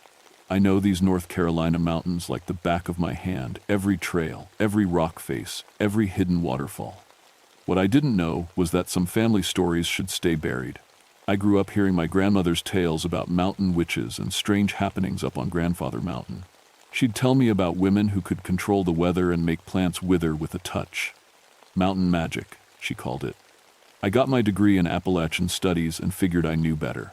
Those were just old stories people told to explain things they didn't understand. The call came in on a crisp October morning in 1968. 3 hikers had reported seeing a woman in old-fashioned clothes standing at Wiseman's View, the popular overlook that sits 4,000 feet above Linville Gorge. Nothing too unusual there. Sometimes people dress up for photos or historical reenactments. But when I radioed back to ask for more details, dispatch told me something that made my coffee go cold. They said she was impossibly tall, Rebecca, like 7 feet tall, and when they tried to get closer, their cameras stopped working. I've dealt with plenty of strange reports over the years. People see bears and think they're Bigfoot. They hear owls and swear it's a banshee. But camera malfunctions? That was new. The drive up to Wiseman's View takes about 40 minutes on winding mountain roads. I knew every curve by heart. But that morning, something felt different. The trees seemed too quiet. Even the October wind had stopped blowing, leaving the colorful leaves hanging perfectly still. It reminded me of the way the air gets heavy before a bad storm. I parked at the small gravel lot and grabbed my equipment, clipboard, camera, first aid kit, and my radio. The trail to the overlook is only about a quarter mile, but it felt longer that day. My boots crunched on fallen leaves, and that was the only sound. No birds singing, no squirrels chattering, no buzz of insects, just my footsteps and my breathing. When I reached the wooden viewing platform, I understood why the hikers had been spooked. The temperature had dropped at least 30 degrees from where I'd parked. My breath came out in little white puffs, even though it had been a warm morning. I checked my thermometer twice, 52 degrees at the overlook, 84 degrees back at my truck. I walked to the railing and looked out over the gorge. The view always took my breath away, miles of forest spreading out like a green and gold carpet, with granite cliffs dropping straight down into the valley. But today, something was wrong with the picture. The leaves on the trees directly below the overlook had turned brown and were falling, even though it was peak autumn season and they should have been at their most beautiful. I made some notes and took pictures, trying to think of logical explanations. Maybe there was an underground spring causing temperature differences. Maybe some kind of mineral deposit was affecting the plant life. I'd seen stranger things in 14 years of ranger work. That's when I noticed the smell burning herbs, like sage and something else I couldn't name. It reminded me of my grandmother's house when she was brewing one of her tonics. The smell seemed to be coming from the trees below, but I couldn't see any smoke. I was about to head back to my truck when my radio crackled. "Rebecca, we've got another report from Wiseman's View. Local man found at the base of the overlook this morning. He's asking for you specifically." "Found how?" I asked, pressing the talk button. "Hikers spotted him about an hour ago. He's conscious but confused. Says he came up here yesterday afternoon, and it was yesterday afternoon when we found him. Problem is, Rebecca, that was 3 days ago." Dr. Harold Finch was 68 years old and had been teaching local history at Appalachian State for 30 years. I knew him from his research on Cherokee sacred sites in the area. When I found him sitting on a boulder near the base of the overlook, wrapped in an emergency blanket with 2 EMTs checking his blood pressure, he looked like he'd aged 20 years overnight. "Rebecca," he said when he saw me, his voice shaky. "Thank God you're here. Something's wrong with this place. Something's very wrong." Dr. Finch had always been sharp as a tack. He could recite dates and historical facts like a computer. But the man sitting in front of me seemed confused and frightened. His hair, which had been mostly brown with some gray 3 days ago, was now completely white. Deep lines had appeared around his eyes, and his hands shook when he tried to hold his coffee cup. "Can you tell me what happened, Dr. Finch?" I asked, sitting down beside him. He stared up at the overlook, squinting like he was trying to remember something important. "I came up here Tuesday afternoon to take some photographs for my book. You know, the one about colonial-era settlements. I wanted pictures of the view for the chapter about Wiseman's settlement. Today was Friday. Tuesday had been 3 days ago. I remember setting up my camera," he continued. "The light was perfect, golden hour just before sunset, but then it got cold, impossibly cold, and I saw her." "Saw who?" "A woman.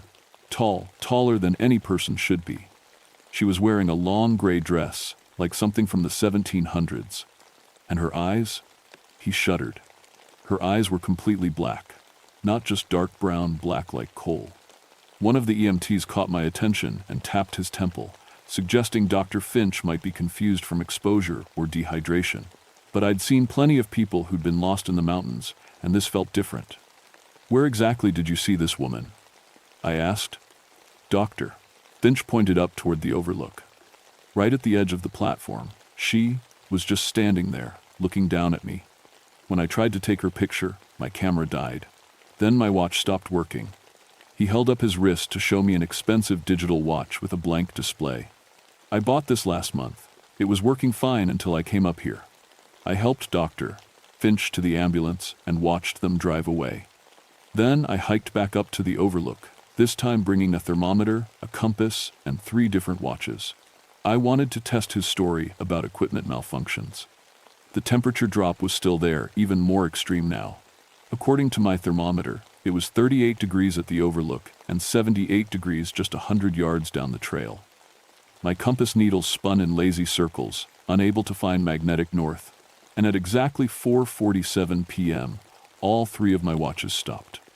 I tried my radio, static. I tried my cell phone. No signal, even though I'd had full bars at the parking lot. The sun was starting to set, painting the sky orange and pink, but the temperature kept dropping. I could see frost forming on the wooden railings of the viewing platform. In October, in North Carolina, that's when I smelled the herbs again, stronger this time. And underneath that smell was something else, something rotten and old, like flowers left too long in a grave. I turned to head back down the trail, and that's when I saw them. Arrangements of plants and stones in perfect circles, hidden just inside the tree line. They hadn't been there an hour ago, I was sure of it. Someone would have had to work fast to gather all those materials and create such detailed patterns. But as I got closer, I realized the plants weren't gathered. They were still rooted in the ground, but they'd somehow grown into these unnatural shapes. Vines twisted into spirals, flowers arranged in perfect geometric patterns. And in the center of each circle, small piles of what looked like bones. I knelt down to examine one of the arrangements. The bones, they were old, yellow, and brittle, but they'd been arranged recently. Someone had taken time and care to place them just so. As I reached out to touch one, the temperature dropped another 10 degrees in the space of a heartbeat. My breath came out in thick white clouds. The frost on the trees around me began spreading. coating leaves and branches with ice that crackled as it formed. And from somewhere behind me came a sound that made my blood freeze. Footsteps on the wooden platform above. Slow, measured footsteps, like someone wearing heavy boots. But I was alone up here. I was sure I was alone. I stood up slowly and turned around. The overlook was empty, but the footsteps continued, pacing back and forth across the platform with deliberate rhythm. And with each step, the temperature dropped a little more. I backed away from the overlook, keeping my eyes on the empty platform. The footsteps stopped. The forest went completely silent. No wind, no insects, no birds. Even my own breathing seemed too loud. That's when I saw her. Just a glimpse, there and gone like a trick of the dying light, a figure in gray standing at the far edge of the platform. Tall, impossibly tall, just like Dr. Finch had said. For 1 second, she was there. The next second, empty air. But the temperature kept dropping, and the smell of herbs and death grew stronger. I ran. I didn't sleep that night. Every time I closed my eyes, I saw that tall gray figure and felt the unnatural cold creeping into my bones. By morning, I'd convinced myself it was just stress and imagination. 14 years as a ranger, and I'd never believed in ghost stories. I wasn't about to start now, but when I got to work, there were 3 more incident reports on my desk. A family from Georgia had found their car covered in frost on Wednesday morning in the parking lot at Wiseman's View in 75-degree weather. Their photos showed thick ice coating every surface of their SUV, but the ice had melted by the time they got to the ranger station. A group of college students reported that their compasses had all started spinning wildly when they got within a mile of the overlook. One girl's GPS unit had shown their elevation as negative 4,000 feet, as if they were somehow underground.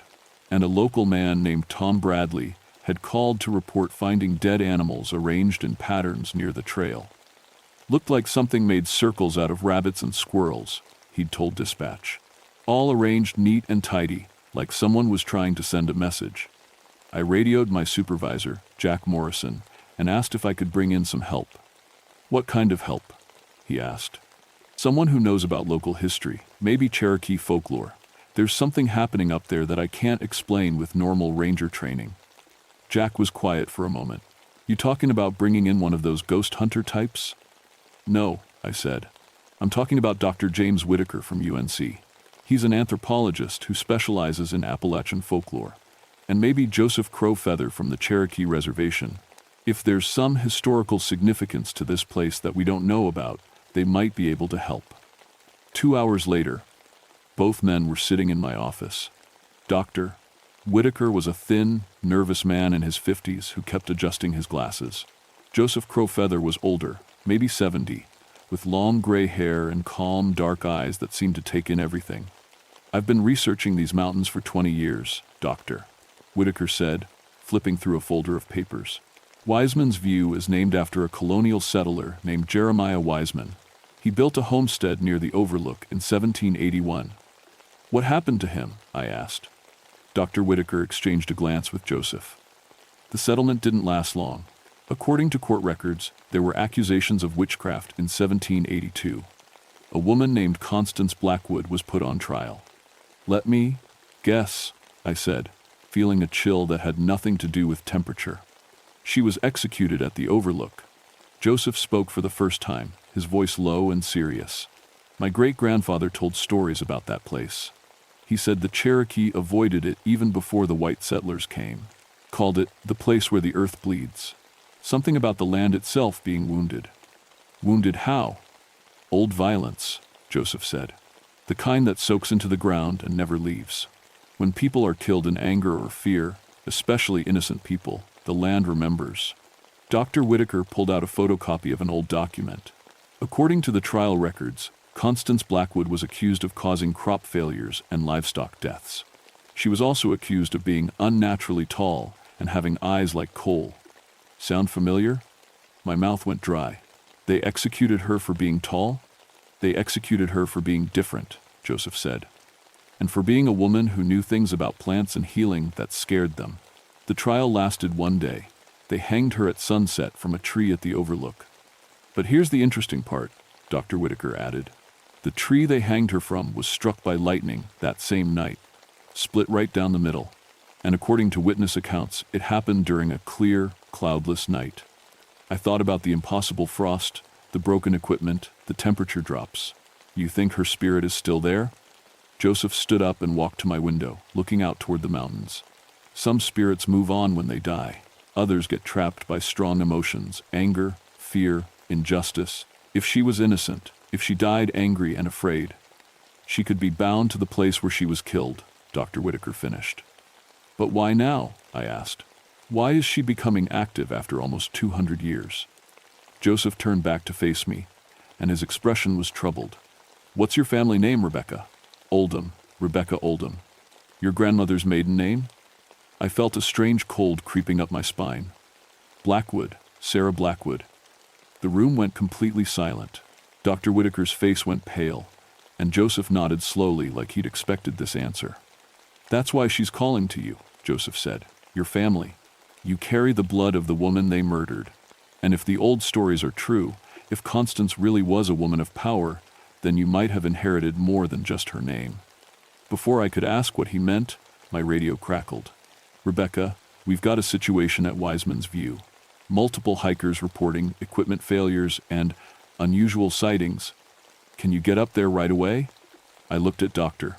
Whitaker and Joseph. Want to come meet your 200-year-old witch? The drive up the mountain was different this time. With each mile, the radio static got worse. Dr. Whitaker's tape recorder stopped working. Joseph's cell phone screen went black, and the temperature gauge in my truck started dropping, even though the heater was running full blast. When we reached the parking lot, we found 6 cars and a small crowd of confused hikers. A family from Tennessee was standing next to their minivan, which was covered in a thick layer of ice.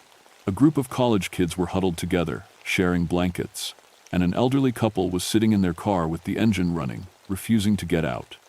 It's 40 degrees up there, one of the college students told me, in the middle of the day, and there's a woman walking around in old-fashioned clothes. She keeps appearing and disappearing like she's not really there. How tall is this woman? Joseph asked. The student looked confused. That's the weird part.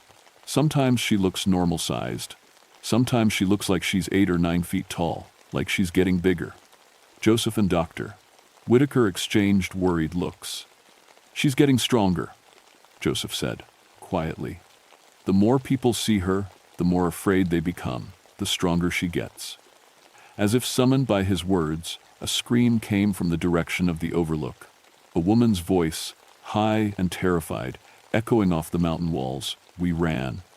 The scene at Wiseman's View was like something out of a nightmare. 2 hikers, a man and woman in their 30s, were pressed against the wooden railing of the platform, staring in terror at something we couldn't see. The woman was the one screaming. The man was trying to pull her away from the edge, but she seemed frozen in place. The temperature was below freezing now. Ice was forming on every surface, and our breath came out in thick white clouds. But it wasn't the cold that made my skin crawl, it was the wrongness in the air, like the mountain itself was holding its breath. Where is she? I called to the hikers. The woman pointed toward the center of the platform with a shaking hand. Right there. Can't you see her? She's right there. I looked where she was pointing and saw nothing but empty air.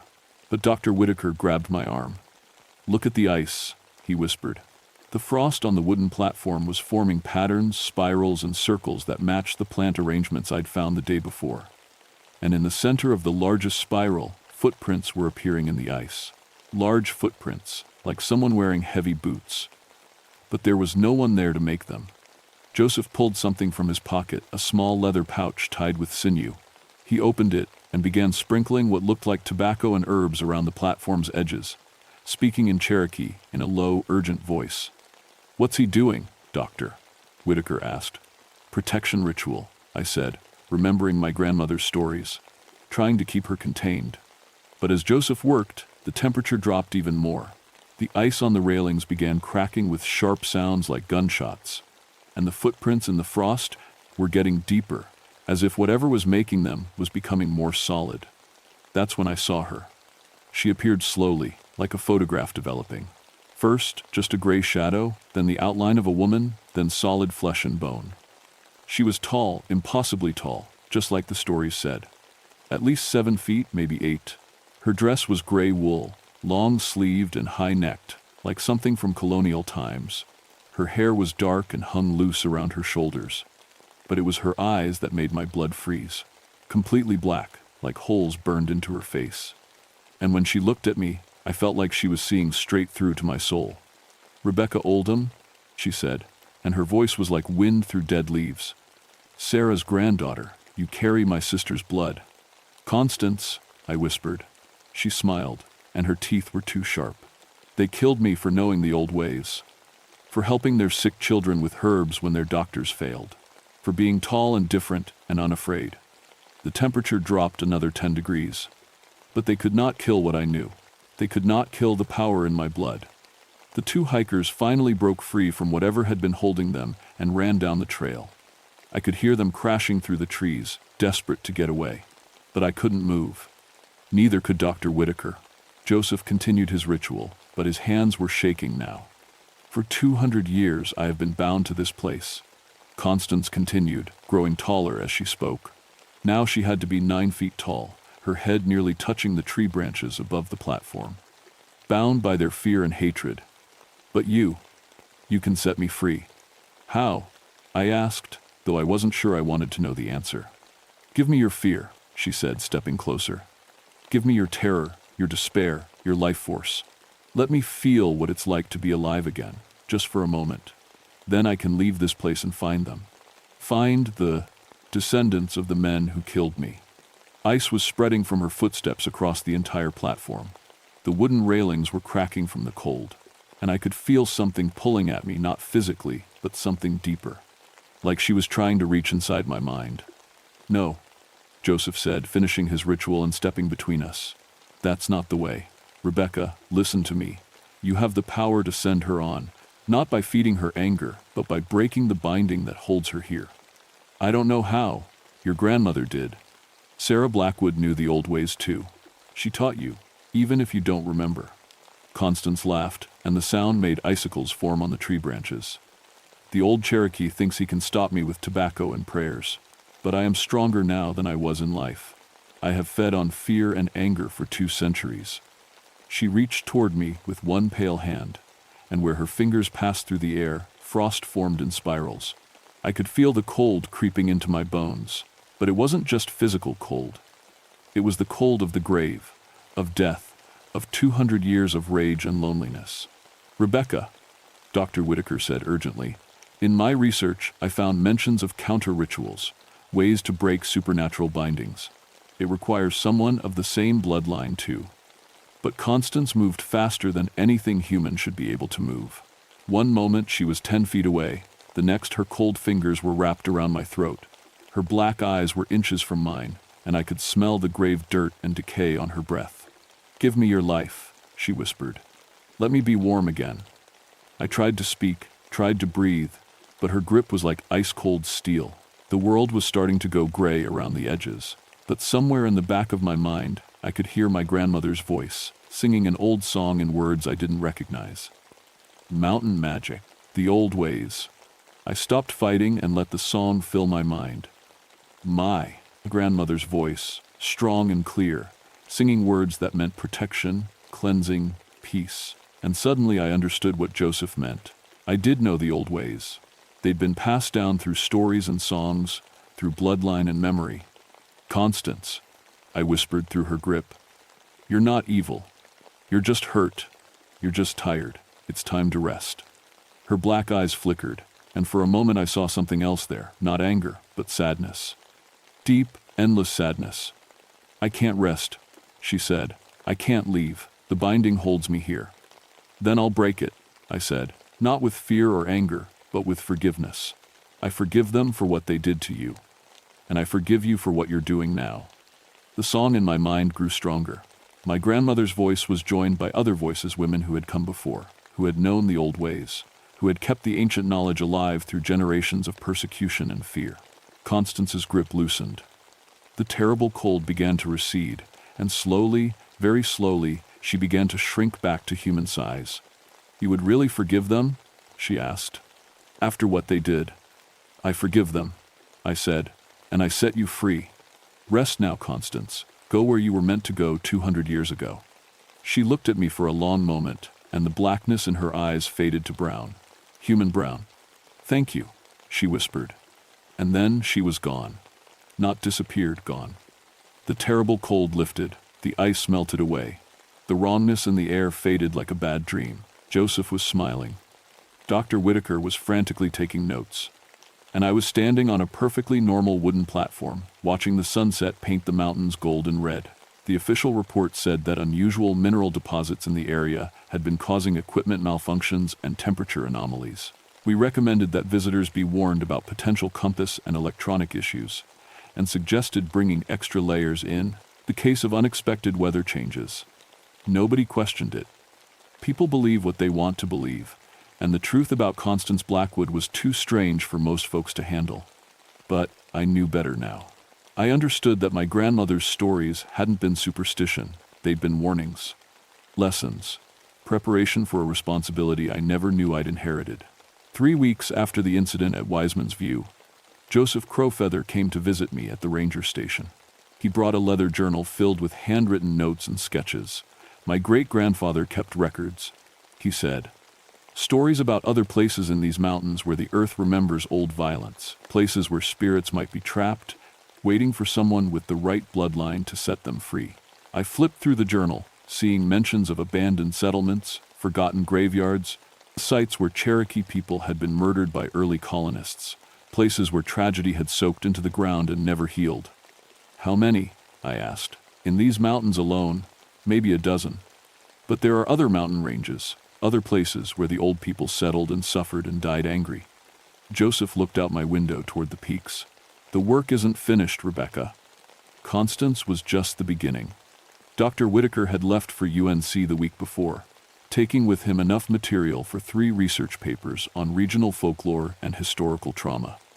He'd given me his contact information and asked me to call if anything else unusual happened. I had a feeling I'd be calling him again soon. That night, I drove up to Wiseman's View one more time. The platform was empty and peaceful, with a gentle breeze carrying the scent of pine and autumn leaves. The temperature was perfectly normal. My equipment worked fine, but as I stood at the railing, looking out over the gorge, I felt something I'd never felt before, a connection to the mountain itself, to the land, and its history and its hidden memories. I could sense other places where old pain lingered, other spirits who might be waiting for someone to help them find peace. My grandmother had known about this responsibility. She'd tried to prepare me with her stories, even when I refused to listen.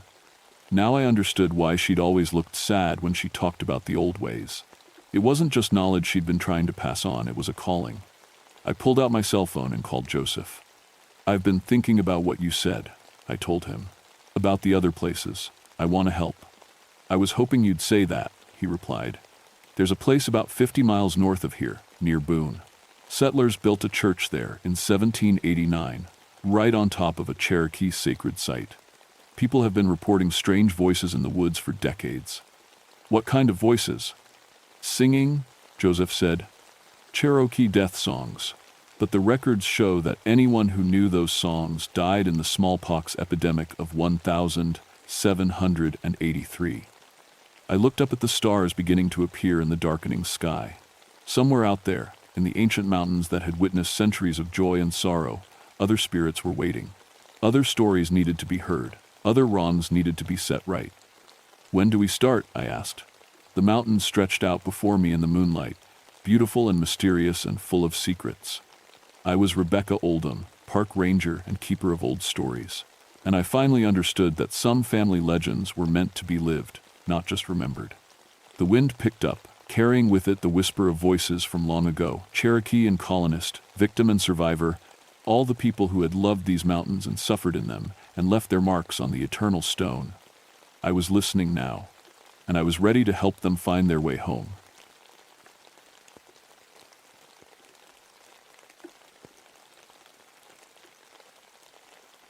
My name is William Ashcroft, and I've been a park ranger at New River Gorge for 19 years. Before that, I spent 15 years underground, digging coal out of these same West Virginia mountains. I know these mines better than most folks know their own backyards. People always ask me if I believe in ghosts. Used to be, I'd laugh and tell them the only thing haunting these old mines was bad air and loose rocks. I figured all those stories about spirits in the tunnels were just scared miners letting their minds play tricks on them in the dark. I don't laugh anymore. It was January 1989, coldest winter we'd had in 20 years.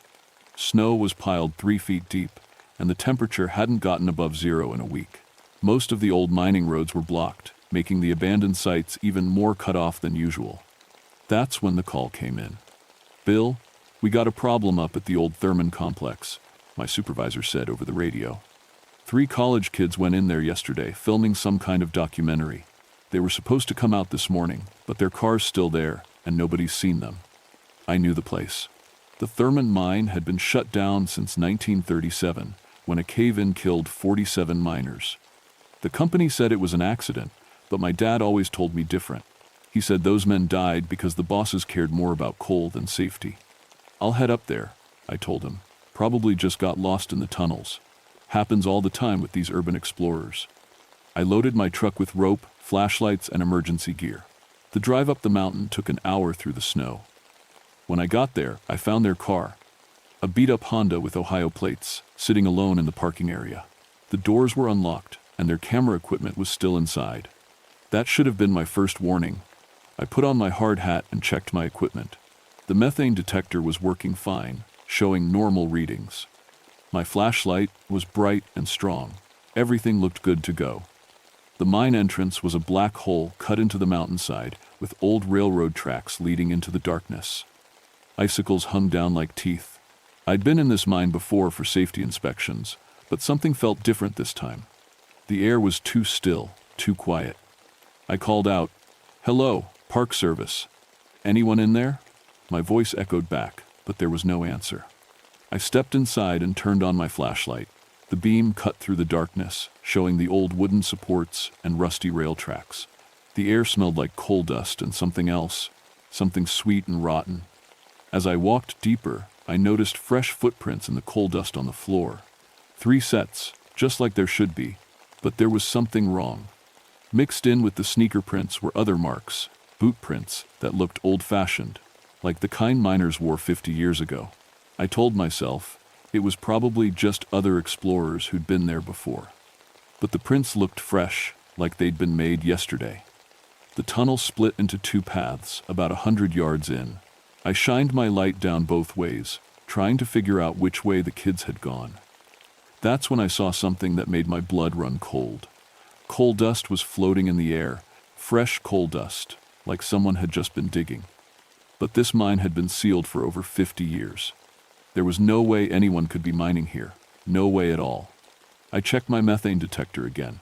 The needle was jumping around like crazy, but when I breathed in, the air seemed fine. No gas smell, no burning in my lungs. The machine had to be broken. I decided to follow the footprints down the left tunnel. The wooden supports creaked and groaned as I passed under them, and water dripped somewhere in the darkness ahead. My flashlight beam seemed dimmer somehow, like the darkness was pushing back against it. That's when I heard it. Tap, tap, tap, the sound of a pickaxe hitting rock, coming from deep in the mine. Someone was digging down there. Someone was working. I called out again, louder this time. "Hello, this is Park Ranger Ashcroft. You need to come out now. This mine isn't safe." The tapping stopped. Everything went dead silent. Then I heard voices, men talking in low, tired voices. I couldn't make out the words, but they sounded sad, like they were discussing bad news. I started walking toward the voices, following the old rail tracks. My boots crunched on coal pieces and made little echoes that seemed too loud. The temperature was dropping, and I could see my breath in the flashlight beam. The voices got a little clearer as I got closer. They were talking about someone named Tommy and how his wife was going to take the news. They mentioned something about the roof being bad, about the foreman not listening to warnings. It sounded like miners talking after an accident. But there were no miners here. This place had been empty for decades. I turned a corner and saw light ahead, the warm, flickering light of carbide lamps. For a second, I felt relieved. The college kids must have found some old mining equipment and gotten it working. But as I got closer, I realized the light wasn't coming from ahead of me. It was coming from a side tunnel that I knew was completely caved in. a tunnel that had been sealed since the 1937 disaster. I stopped walking and listened hard. The voices were clearer now, and what I heard made my hands shake. "Roof's coming down," one voice said. "We ain't getting out of here." "My Mary's gonna wonder where I am," said another. "Promised her I'd be home for supper."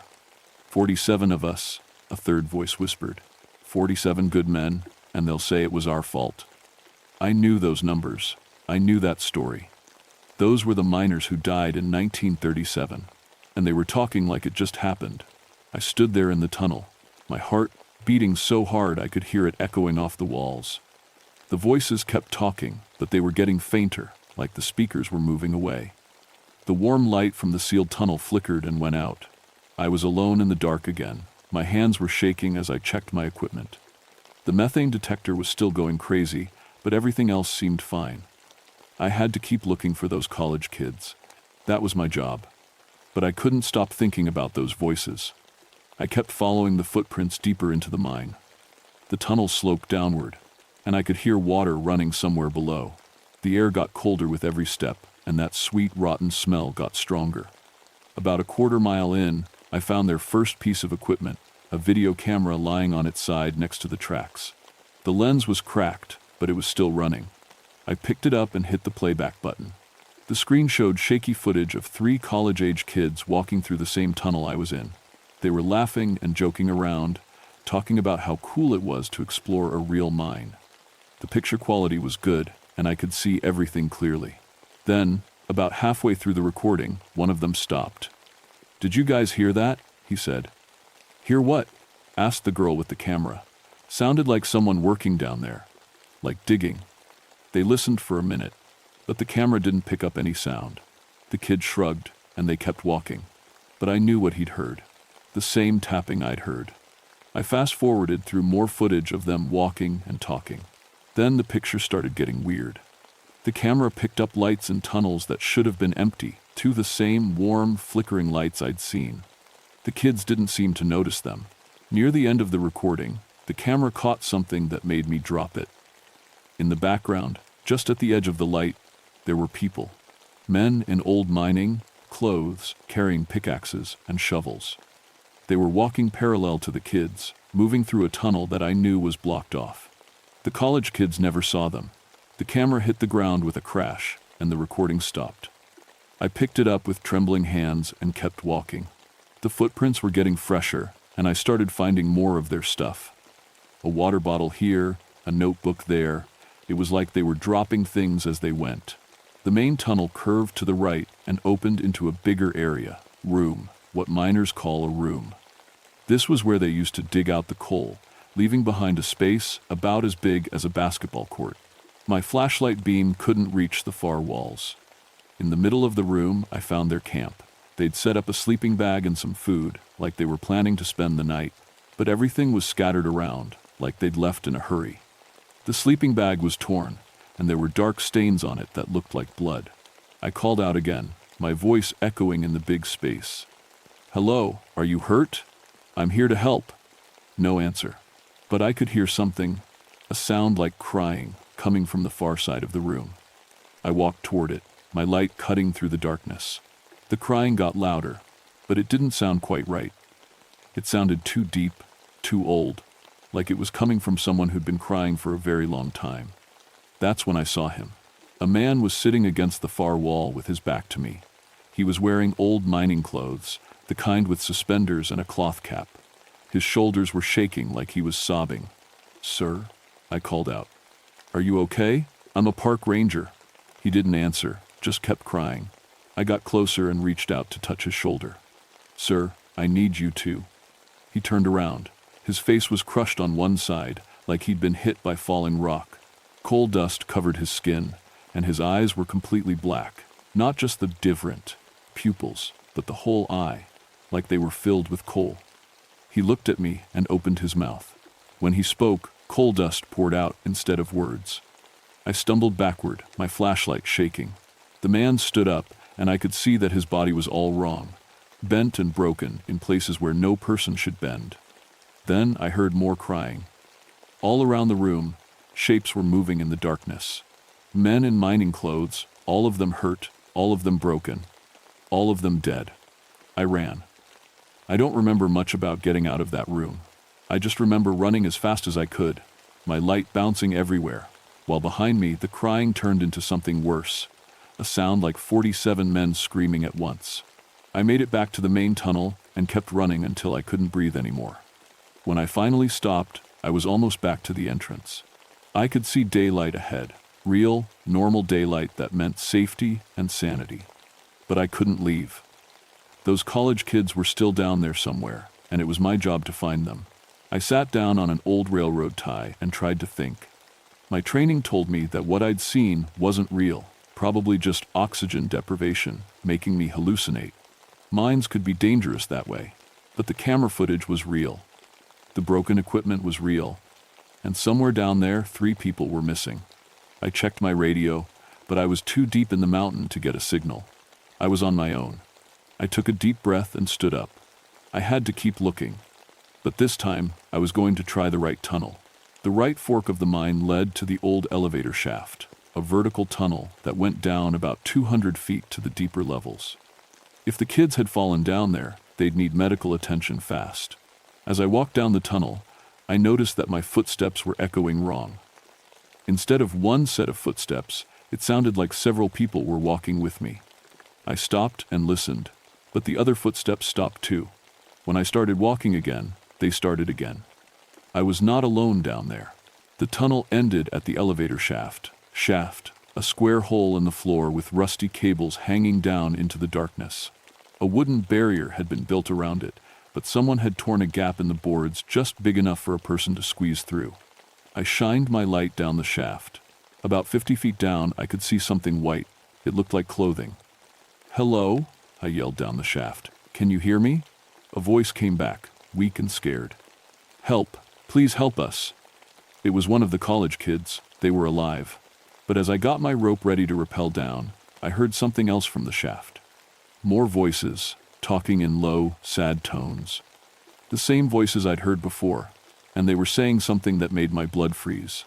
"Don't go down there, son. That's where we died. That's where they left us to die." I clipped my rope to a solid beam and checked it twice. The voice from below had gone quiet, but I knew someone was down there. Someone alive. As I rappelled down the shaft, my flashlight showed me the elevator cage about 100 feet down, a twisted wreck of metal that had crashed to the bottom decades ago. The college kids must have tried to climb down and gotten trapped. Halfway down, I stopped. There was writing on the shaft wall, carved into the rock. Old writing, done with pickaxes or knives. Names and dates from 1937. The names of the miners who died. And at the bottom of the list, in fresher carving, were 3 new names. The names of the missing college students. But they weren't dead yet. I could still hear one of them crying softly below. I kept going down. The temperature dropped with every foot, and that rotten smell got so strong I had to breathe through my mouth. When I reached the bottom, I found myself in another tunnel, this one half flooded with black water. The elevator, a cage was there, crushed and twisted, and inside it, I found 2 of the college kids. They were dead, had been for at least a day, from the look of it, but they hadn't died from the fall. Their bodies were crushed, like they'd been squeezed by giant hands, and their eyes were gone, just empty, black sockets. I heard splashing behind me and turned around. The third kid, a girl about 20, was wading through the black water toward me. She was crying and shaking, and her clothes were torn. "Thank God," she whispered. "I thought no one would find me." "Are you hurt?" I asked, shining my light on her. She looked okay, except for some cuts and bruises. "I don't think so. But my friends..." She looked at the crushed bodies in the elevator cage and started crying harder. "What happened here?" I asked. "We were exploring, and Jake thought he heard voices down here. We tried to use the elevator cables to climb down, but they broke. Mike and Sarah fell into the cage. I was lucky. I landed in the water." That made sense. Horrible, but it made sense. "But that's not the worst part," she said. "There are people down here, dead people. They've been trying to get me to stay with them." I helped her toward the shaft, where my rope was waiting. "You're in shock," I told her. "Let's get you out of here, and we'll send a team for your friends." But as we reached the rope, The water around us started moving. Not flowing, moving, like something big was swimming underneath. Then hands reached up out of the water. Dozens of hands, all wearing the cotton gloves that miners used to wear. They grabbed at our legs, trying to pull us down into the black water. The girl screamed and climbed onto my back. I kicked at the hands, but there were too many of them. For every one I knocked away, 2 more reached up. They want us to stay, the girl sobbed. They keep saying they're lonely, that the company left them down here to die. More hands came up, and now I could see arms attached to them. Then faces, floating just under the surface of the water. The faces of the 47 miners who died in 1937. But they weren't really faces anymore. They were just suggestions of faces, made out of coal dust and water and rage. Their mouths moved like they were trying to talk, but only black water came out. I grabbed the rope and started climbing, the girl hanging onto my back. The hands followed us up, reaching higher and higher. Cold fingers touched my boots, my legs, trying to get a grip. "Climb!" I yelled. "Don't look down!" We made it about 20 feet up before the rope went slack. Something had cut it above us. We fell back into the water with a splash. The dead miners were all around us now, their coal-black eyes reflecting my flashlight beam. They moved through the water like it was air, reaching for us with those terrible hands. One of them, a man with half his skull caved in, grabbed my wrist. When he touched me, I could suddenly hear his thoughts. Asterisk, they said we were careless. Said we didn't follow safety rules. But we told them the roof was bad. We told them the supports were wrong. They didn't listen. They never listened. Asterisk, asterisk 47, good men died for their greed. 47 families got nothing but lies. Asterisk, asterisk, now you work for them. You wear their uniform. You follow their rules. Asterisk, asterisk, stay with us, die with us, show them what they did, asterisk. I tried to pull away, but his grip was like iron. More hands grabbed my legs, my arms. They were pulling me down into the water, and I couldn't fight them all. The girl was screaming beside me, her own struggles getting weaker as more miners held her. That's when I understood. This wasn't just about some college kids getting lost. This was about justice, about truth, about 47 men who died because their bosses cared more about coal than human life. I know what happened to you, I said to the miner holding my wrist. I know they lied about the accident. The pulling stopped. The miners all turned to look at me with their coal-black eyes. My father worked these mines, I continued. He told me the truth about 1937, about how the company ignored the safety warnings, about how they covered it up afterward. The miner's grip loosened slightly. But killing us won't fix it, I said. Keeping us down here won't bring you justice. Asterisk, then what will?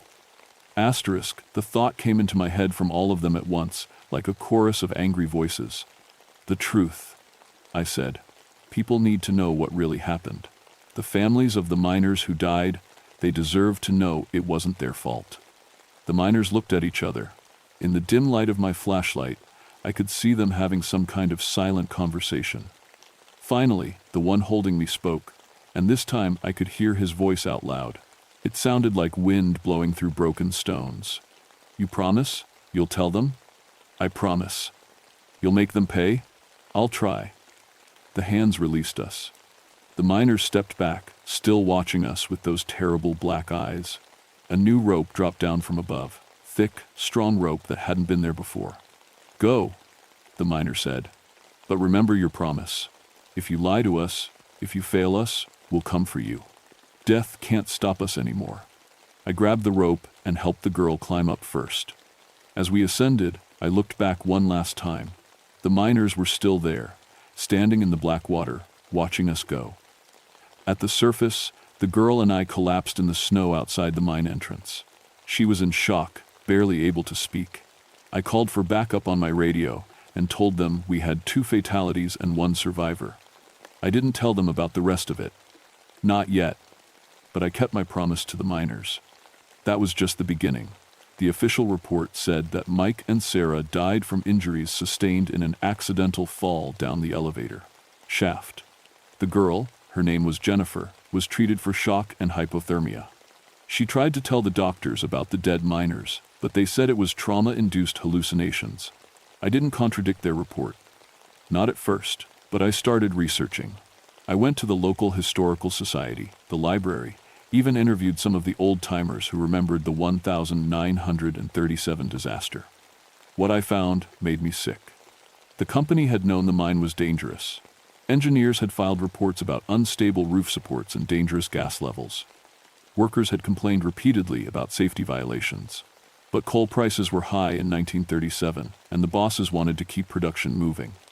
On the day of the accident, 23 miners had refused to go into the dangerous section.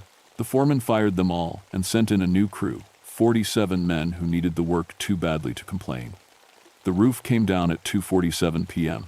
The company said it was an act of God, an unforeseeable tragedy. They blamed the miners for not following proper safety procedures. The families got nothing but a $100 burial allowance. I took my research to the local newspaper, but they weren't interested. Ancient history, the editor said. Besides, that mining company's got a lot of lawyers.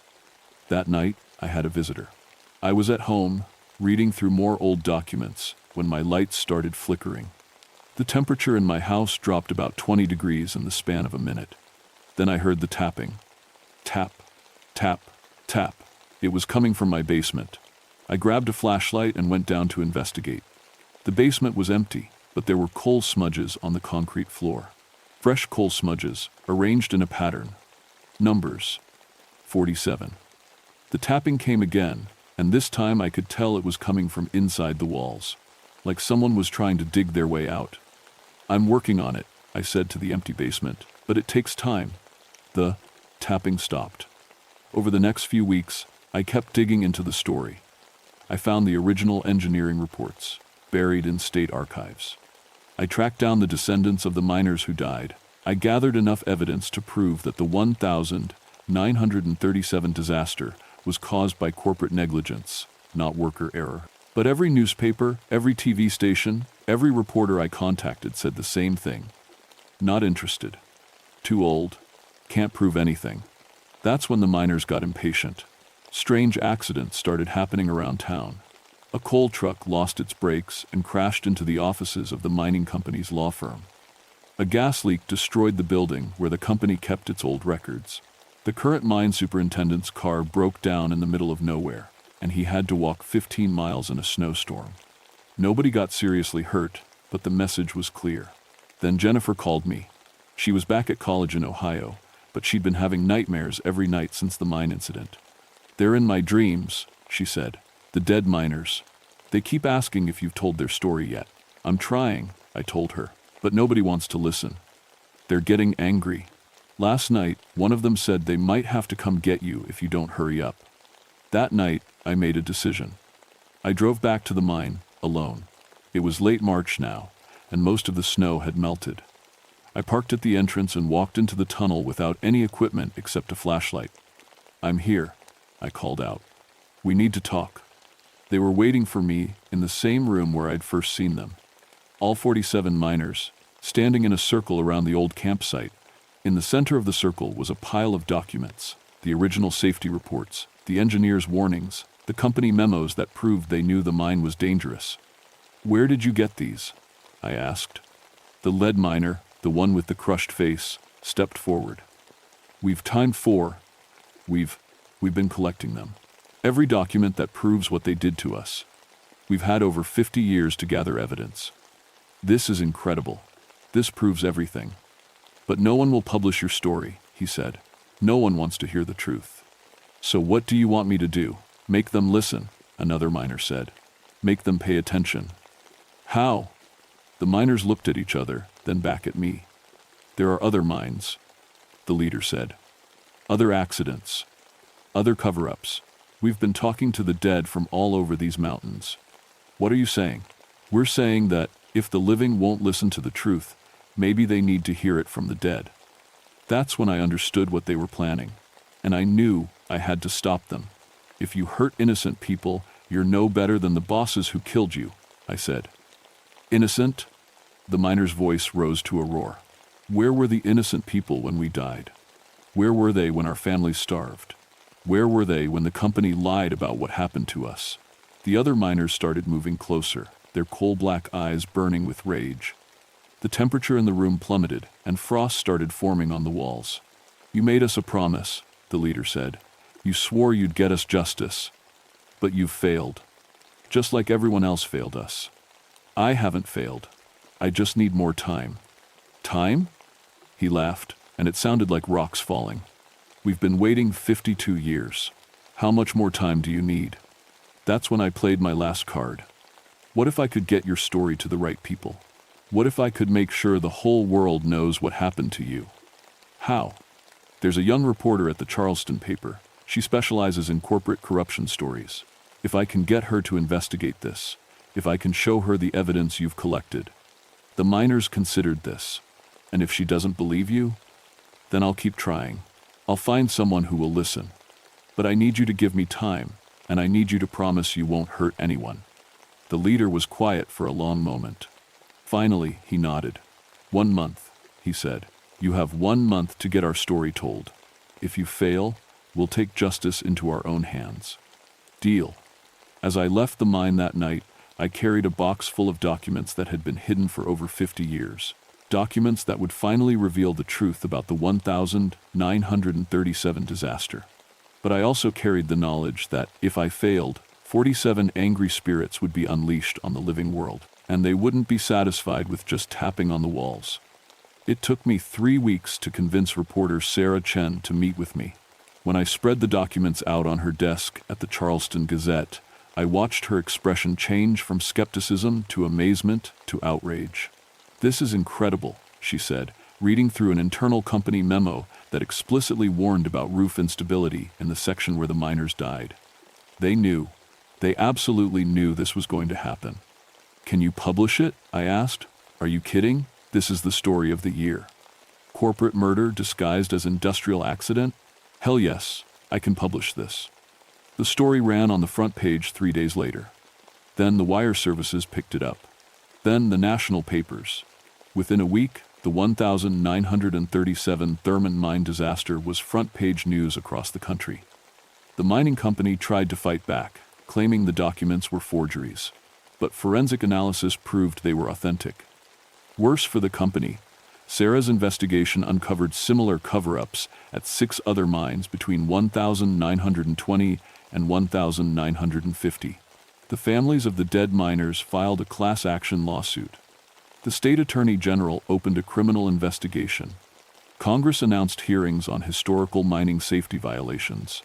I went back to the mine on the 1-month anniversary of my deal with the miners.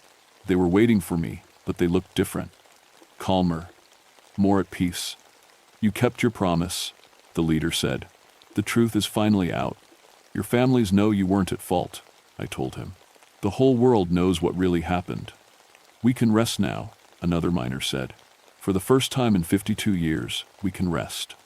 They began to fade as I watched, becoming translucent, then transparent, then gone entirely. The coal dust that had clung to their ghostly forms scattered on a wind that shouldn't have existed underground. Only the leader remained. "Thank you," he said, "for keeping your word." "Thank you," I replied, "for teaching me that some promises are worth keeping, no matter how impossible they seem." He smiled, the first time I'd seen any of them smile, and then he was gone too. I quit the Park Service 6 months later. The mine experience had changed me in ways I couldn't explain to anyone. I used my settlement money from a book deal about the case to start a foundation that investigates historical mining accidents. We've uncovered dozens of cover-ups, helped families get closure, and forced companies to acknowledge their past crimes. But sometimes, late at night, I still hear tapping in my walls.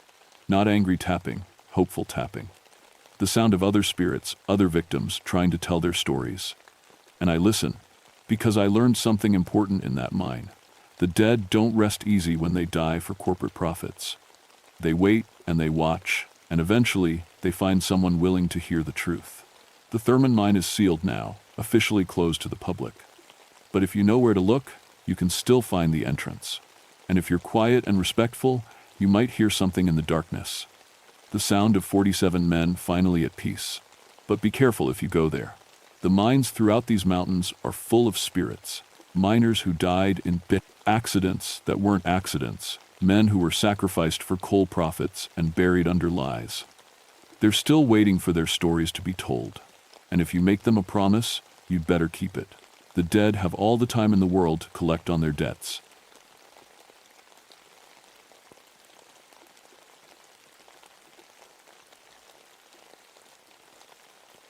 My name is Daniel McLeod, and for 16 years I wore the badge of a National Park Service Ranger in Cherokee National Forest.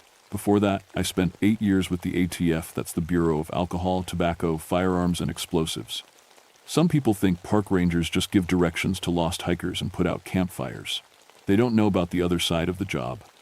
The dark side that happens deep in the mountains where cell phones don't work and the nearest sheriff is 35 miles away. I specialized in illegal distillery operations. Moonshine stills, mostly. In 16 years, I'd raided over 50 operations hidden in these Tennessee hollers. I knew every trick how they'd hide copper tubing under creek beds, bury mash barrels in rhododendron thickets, and set up lookouts on ridgelines. I'd been shot at, threatened, and once had my truck's brake lines cut. But I'd never believed in ghosts. That changed in August of 1974. The call came in on a Tuesday morning, hot as blazes with no wind stirring in the valleys. My radio crackled to life around dawn. 3 federal agents had gone missing while investigating reports of a phantom distillery in the Cosby area. Phantom, they called it, because locals kept reporting the smell of mash and the sound of bubbling stills, but nobody could find the actual operation. "McLeod, you know those hollers better than anyone," said Agent Sandra Williams over the radio. She was my contact at the ATF, a tough woman who'd grown up in these mountains before joining federal service. "We need you to guide a search team." I drove my Green Ranger truck up the winding mountain road, past the tourist areas where families came to see black bears and waterfalls. But we weren't heading to the pretty parts. We were going into the deep hollers where old-timers still remembered Prohibition and federal agents weren't welcome. The missing agents had last been seen near Crying Creek, a narrow valley that twisted back into the mountains like a snake. Local families had been making moonshine there since before the Civil War.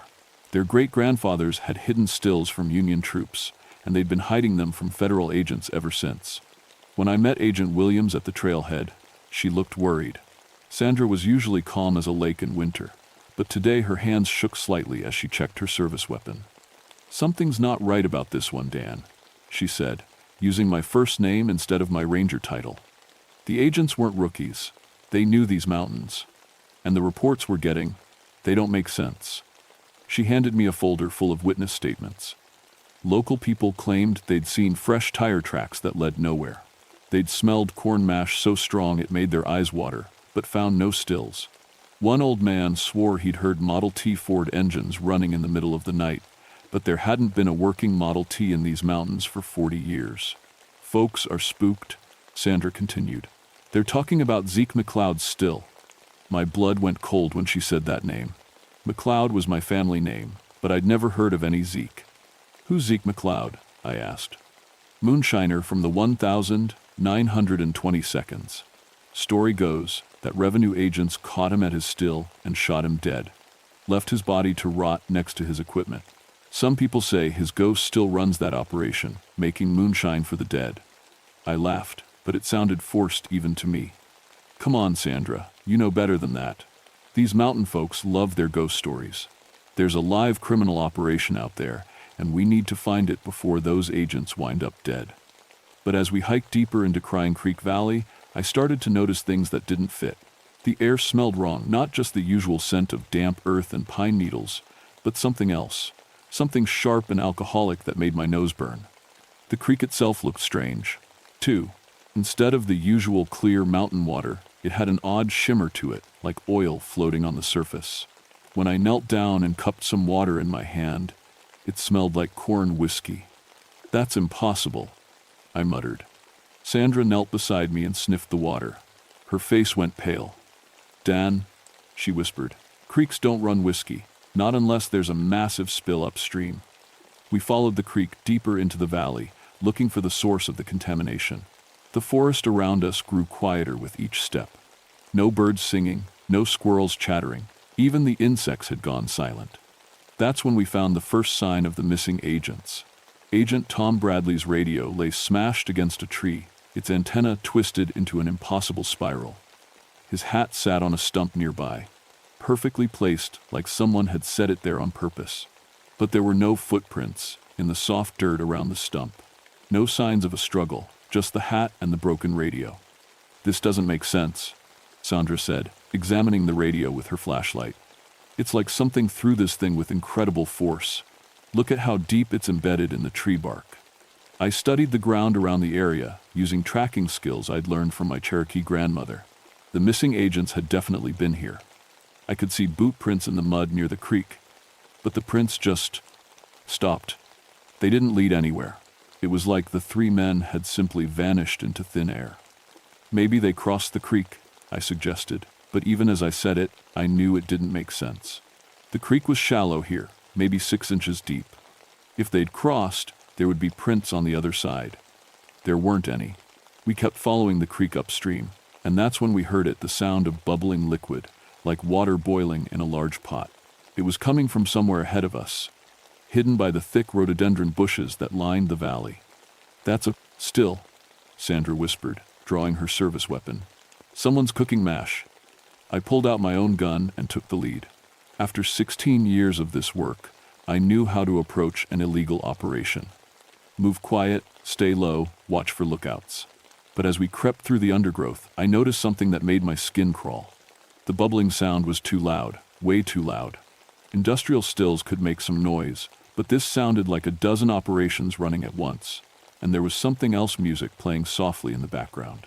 Old-timey music, like the kind they played on the radio in the 1,920 seconds. We pushed through the final curtain of rhododendron branches and froze. There in the clearing was the biggest still operation I'd ever seen. Copper tubing snaked everywhere, connecting massive wooden barrels to a collection of different-sized pots. Steam rose from a dozen different sources, and the air was thick with alcohol vapors that made my head spin. But here's what made no sense. The equipment looked old. Really old. The copper had that green patina that takes decades to develop. The wooden barrels were held together with iron hoops that showed rust and age, and there wasn't a single modern piece of equipment anywhere. "Dan," Sandra whispered, her voice shaking, "look at the bottles." Scattered around the still were hundreds of glass bottles, but they weren't the typical mason jars moonshiners use today. These were old-fashioned bottles with cork stoppers and handwritten labels. I picked one up and squinted at the faded writing. "McLeod's Best 1925. My hands started shaking. McLeod was my family name, but this bottle was older than my grandfather. "There's nobody here," Sandra said, scanning the area with her weapon drawn. "But this operation is running. Look at the steam, listen to the bubbling. Someone's been here recently." That's when we heard the car engine. It was an old engine, the kind that chugged and puttered instead of the smooth hum of modern vehicles. It was coming from the trail behind us, the same trail we'd just used to get here. "Backup?" Sandra asked hopefully. I shook my head.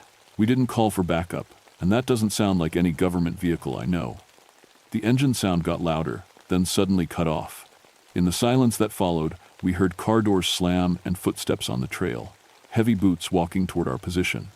"Federal agents," Sandra called out. "Identify yourselves." The footsteps stopped. Then, from the trail, came a voice that made my blood freeze. "Ain't no federal agents welcome here, missy. This here's private property."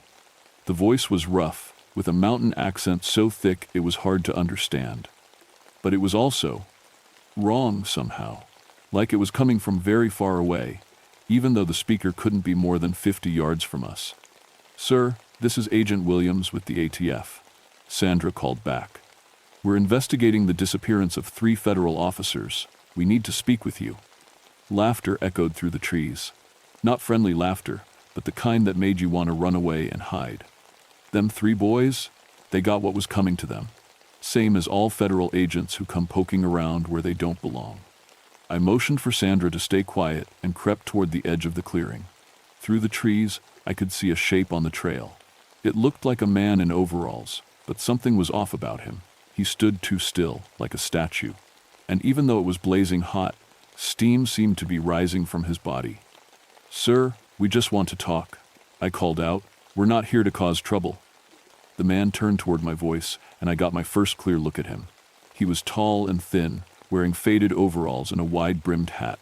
His face was pale, almost white, and his eyes were completely black. But what made me nearly drop my gun were the dark stains on his chest. Stains that looked exactly like bullet holes. "You're a McLeod?" the man said, pointing a long finger at me. "I can smell it on you. Family blood runs true." "How do you know my name?" I asked, though my voice came out as barely a whisper. The man smiled, showing teeth that were too sharp and too white. "Because I'm family too, boy. Name's Zeke McLeod, and you're standing at my still." The man who called himself Zeke McLeod took a step toward us, and I saw something that made my mind reel. His feet didn't quite touch the ground. He was floating just slightly above the trail, and where his boots should have left prints, there was nothing. "That's impossible," Sandra breathed beside me. "Lots of things are impossible, Missy," Zeke said with that terrible smile. "But that don't make them less true." I tried to think rationally. Heat stroke, maybe. Hallucinations from the alcohol vapors. But Sandra was seeing the same thing I was, and she was one of the most level-headed people I knew. "Where are the missing agents?" I demanded, keeping my gun trained on the figure. Zeke laughed again, and the sound made the still equipment behind us start bubbling louder. "They're having a drink with me. Real friendly boys, once they got to know me better." He gestured toward the forest, and that's when I saw them. 3 men in federal agent suits, sitting on stumps around the still like they were at a family barbecue. But they weren't moving. They just sat there, staring straight ahead with empty eyes. "My God," Sandra whispered. "What did you do to them?" "Just gave them some of my best moonshine," Zeke said. 150 proof. Burns real good going down. Of course it burns even better coming back up. One of the agents suddenly turned his head toward us. His face was blue, and white foam dripped from his mouth. When he tried to speak, only gurgling sounds came out. "Alcohol poisoning," I realized with horror. "You forced them to drink pure grain alcohol." "Had to," Zeke said, floating closer to us. "They came here to destroy my operation. Just like them revenue agents did back in 25. Shot me full of holes and left me to die next to my still. But death don't stop a McLeod from making the best damn moonshine in Tennessee." I was starting to understand, and the understanding terrified me. This thing, this ghost, or whatever it was, thought we were the same agents who had killed him 50 years ago, and he was going to do to us what he'd done to them. "We're not those agents," I said desperately. "That was a long time ago. We're just looking for the missing men. Time don't mean nothing to the dead boy. Federal agents are federal agents. They come, they destroy, they kill, so I kill them back." Sandra fired her weapon. The bullet passed right through Zeke's chest and smashed into a tree behind him. He didn't even flinch. "Can't kill what's already dead, Missy." The air around us suddenly got thick and sweet, like breathing honey. I felt dizzy and realized that the alcohol vapors from the still were getting stronger. Much stronger. "Sandra," I gasped. "We need to get out of here. Now." But when I turned to look at her, she was swaying on her feet. Her eyes were glazed over, and she was smiling in a way that didn't look right. "Sandra? Well, hey there, darlin'," she said in an accent I'd never heard her use before. "Ain't you a handsome one? You want to try some of Zeke's special brew?" She held out her hand, and in it was one of those old-fashioned bottles. I hadn't seen her pick it up. "Sandra, fight it. Whatever he's doing to you, fight it." But she just giggled and took a swig from the bottle. Clear liquid spilled down her chin, and where it touched her skin, red welts appeared. "Tastes like home," she said in that strange accent. "Tastes like 1,925. I backed away from her, toward the trail. I had to get help. I had to. Get out of these mountains and bring back people who knew how to deal with whatever this was. But Zeke was blocking the trail now, and he was holding something in his hands. An old-fashioned revolver, the kind they used in the 1922nd. "You ain't going nowhere, nephew. Family's got to stick together. Besides, I got something special planned for you." Behind him, I could hear an engine starting up. But it wasn't the modern sound we'd heard before. This was definitely an old car, the kind that cranked and wheezed. Through the trees, I saw headlights approaching. Old-fashioned round headlights, like the kind on a Model T Ford. "That's my ride," Zeke said proudly. "Still runs good after all these years. Course, it don't run on gasoline anymore. Runs on something else entirely." The car pulled into the clearing, and I saw the driver. Another man in 1,920 seconds clothes, but this one had no face. Where his features should have been was just smooth, pale skin. "Meet my partner, Junior," Zeke said. "Lost his face to a shotgun blast in 27. Revenue agents didn't much care about collateral damage in those days." The faceless man turned toward me, and somehow I knew he was smiling. "We got room for one more in the family business," Zeke continued. "But first, you gotta prove you're loyal. You gotta drink with us." He held out a bottle filled with clear liquid that seemed to glow with its own light. "This here's my special recipe. 100% pure grain alcohol, aged in a coffin for 50 years. It'll either make you one of us, or it'll kill you dead. Either way, you'll be staying here permanent." I looked at Sandra, who was now sitting with the other poisoned agents, all of them swaying and mumbling in voices that weren't their own. I looked at the faceless driver, whose empty head was turned toward me expectantly. And I looked at Zeke McLeod, my own family member, dead for 50 years but still making moonshine. I had to make a bold choice: drink the poison and die, or find another way out of this nightmare. "Why me?" I asked, stalling for time while my mind raced for a solution. "There have been other federal agents in these mountains over the years. Why am I special?" Zeke's black eyes gleamed with something that might have been pride. "Because you're blood, boy, McLeod blood. When they shot me down in 1925, I swore an oath that the family name would never die in these mountains. Every McLeod that came after me would carry on the tradition, one way or another." He floated closer, and I could smell death on him, not just the smell of a corpse, but something deeper. The smell of earth and copper, and 50 years of rage. "Your great-granddaddy was my brother," he continued.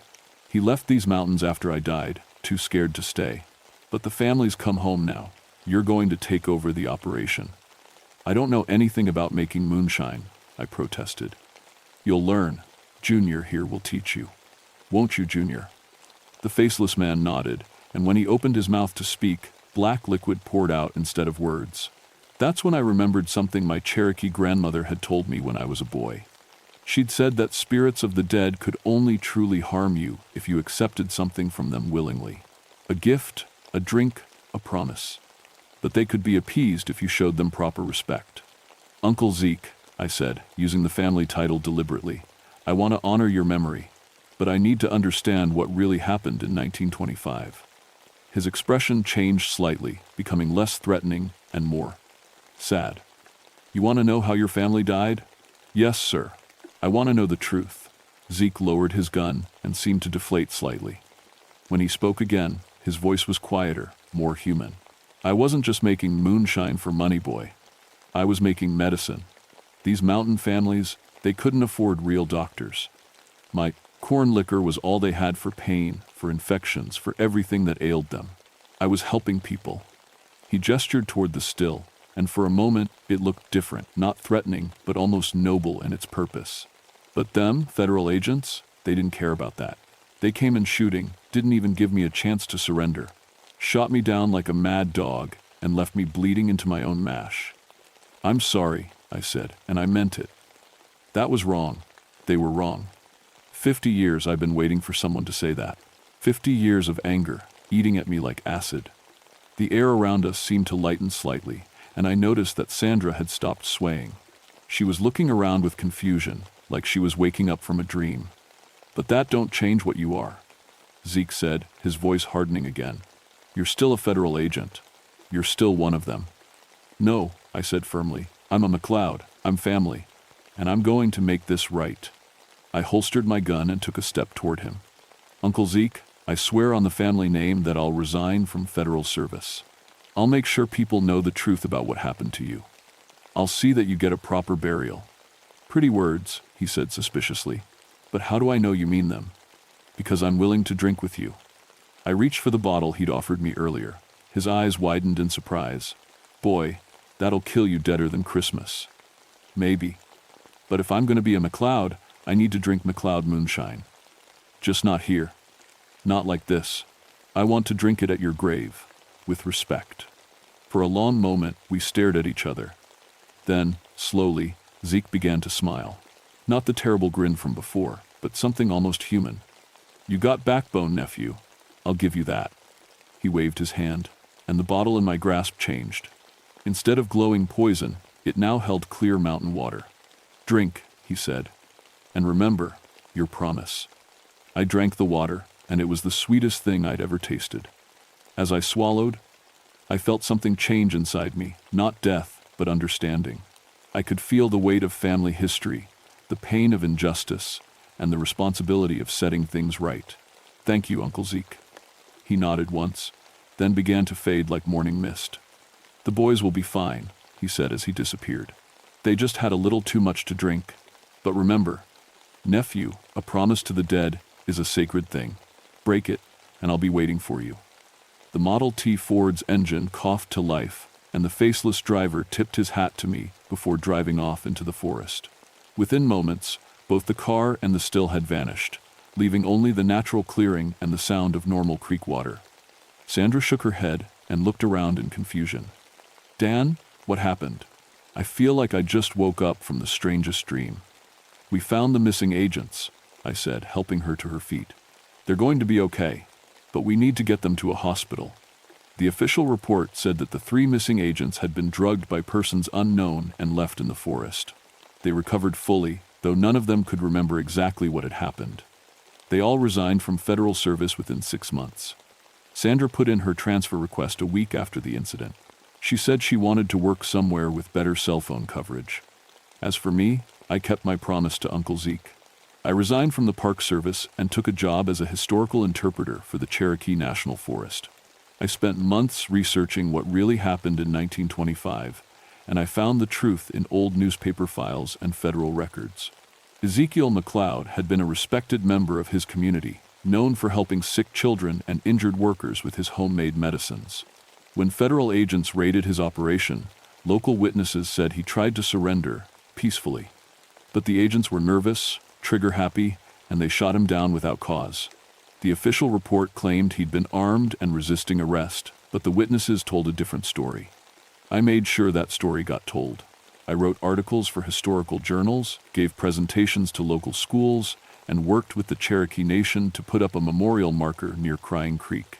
The marker reads, "In memory of Ezekiel McLeod, 1890 to 1925. Mountain healer and victim of injustice. May he finally rest in peace." I also found Uncle Zeke's grave in an old family cemetery, overgrown with weeds and forgotten by time. I cleaned it up, planted mountain laurel around the headstone, and yes, I left a bottle of store-bought moonshine as an offering. But the strangest thing happened about a year later. I was leading a group of tourists on a nature walk when we passed near Crying Creek. A little girl in the group stopped and sniffed the air. "Mister," she said, tugging on my shirt, "why does the creek smell like my granddaddy's special medicine?" I knelt down and smelled the water. It was clear and clean, just like it should be. But for just a moment, just the barest hint, I caught a whiff of corn mash and copper tubing. "That's just the smell of mountain springs, sweetie," I told her. "Nothing to worry about." But as we walked away, I heard something that made me smile. Faint and far away, like an old radio playing in the distance, came the sound of 1,920 seconds music drifting through the trees. Uncle Zeke was still there, still making his medicine for those who needed it. But now he was at peace, and the federal agents who came through these mountains were safe from his anger. I learned something important in that valley. Some family businesses never really die, they just change hands. And sometimes, the dead don't want revenge as much as they want respect. If you ever find yourself hiking in the Cherokee National Forest, near a place called Crying Creek, and you smell something that reminds you of corn liquor on the wind, just remember what I learned. Respect the mountain ways, even the illegal ones. The dead have long memories, but they also have room for forgiveness. Just don't accept any drinks from strangers in old-fashioned clothes. That moonshine isn't meant for the living.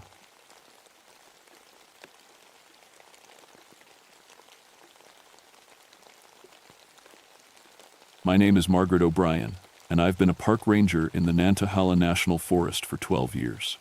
Before that, I worked as an emergency room nurse in Boston for 8 years. I've seen people die.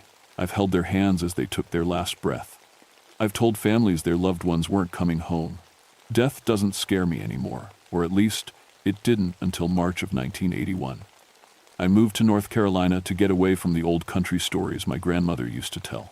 Stories about banshees and death omens. Foolish superstitions, I called them. My Cherokee friends here have their own spirit stories, but I respected those more than my grandmother's tales. Maybe because they felt connected to this land in a way my Irish folklore never did. Bear Wallow Gap sits at 5,000 feet, a narrow mountain pass that cuts through some of the roughest country in western North Carolina. It's 40 miles from the nearest hospital, and when the weather turns bad, helicopters can't fly. When someone gets hurt up there, they depend on me and my medical kit. I've done over 200 emergency evacuations in these mountains. I know my job. The first weird thing happened on March 15th. I got a radio call about 2 hikers who'd found a body near the old Cherokee Trail that runs through the gap. Male, mid-30s, no visible injuries. The hikers were shaken up pretty bad. He looked terrified. One of them told me when I reached the scene, like he'd seen something awful before he died. I examined the body. No trauma, no signs of a struggle. His face was frozen in an expression of pure terror, mouth open like he'd been screaming. Temperature was dropping fast, so I figured hypothermia. People do strange things when their body temperature falls. They panic, make bad decisions, freeze to death. But the hikers kept talking about something else. We heard crying before we found him, the woman said. Like a woman crying, but louder. It echoed through the whole valley. Probably whined through the rocks, I told them. Sound carries funny up here. I called for a body recovery team and filled out my report. Natural causes, likely hypothermia. Case closed. 3 days later, it happened again. This time it was a solo backpacker, found by a day hiking group. Same thing, no injuries, face twisted in terror, body temperature normal when they found him, but dropping fast by the time I got there. And again, the hikers reported hearing a woman crying before they discovered the body. It was the saddest sound I ever heard, one of them said, like someone had lost everything in the world. I started to feel uneasy. 2 unexplained deaths in the same area within 3 days wasn't normal. I requested extra patrols and began carrying additional medical equipment. Maybe there was something in the water, or some kind of gas leak from underground.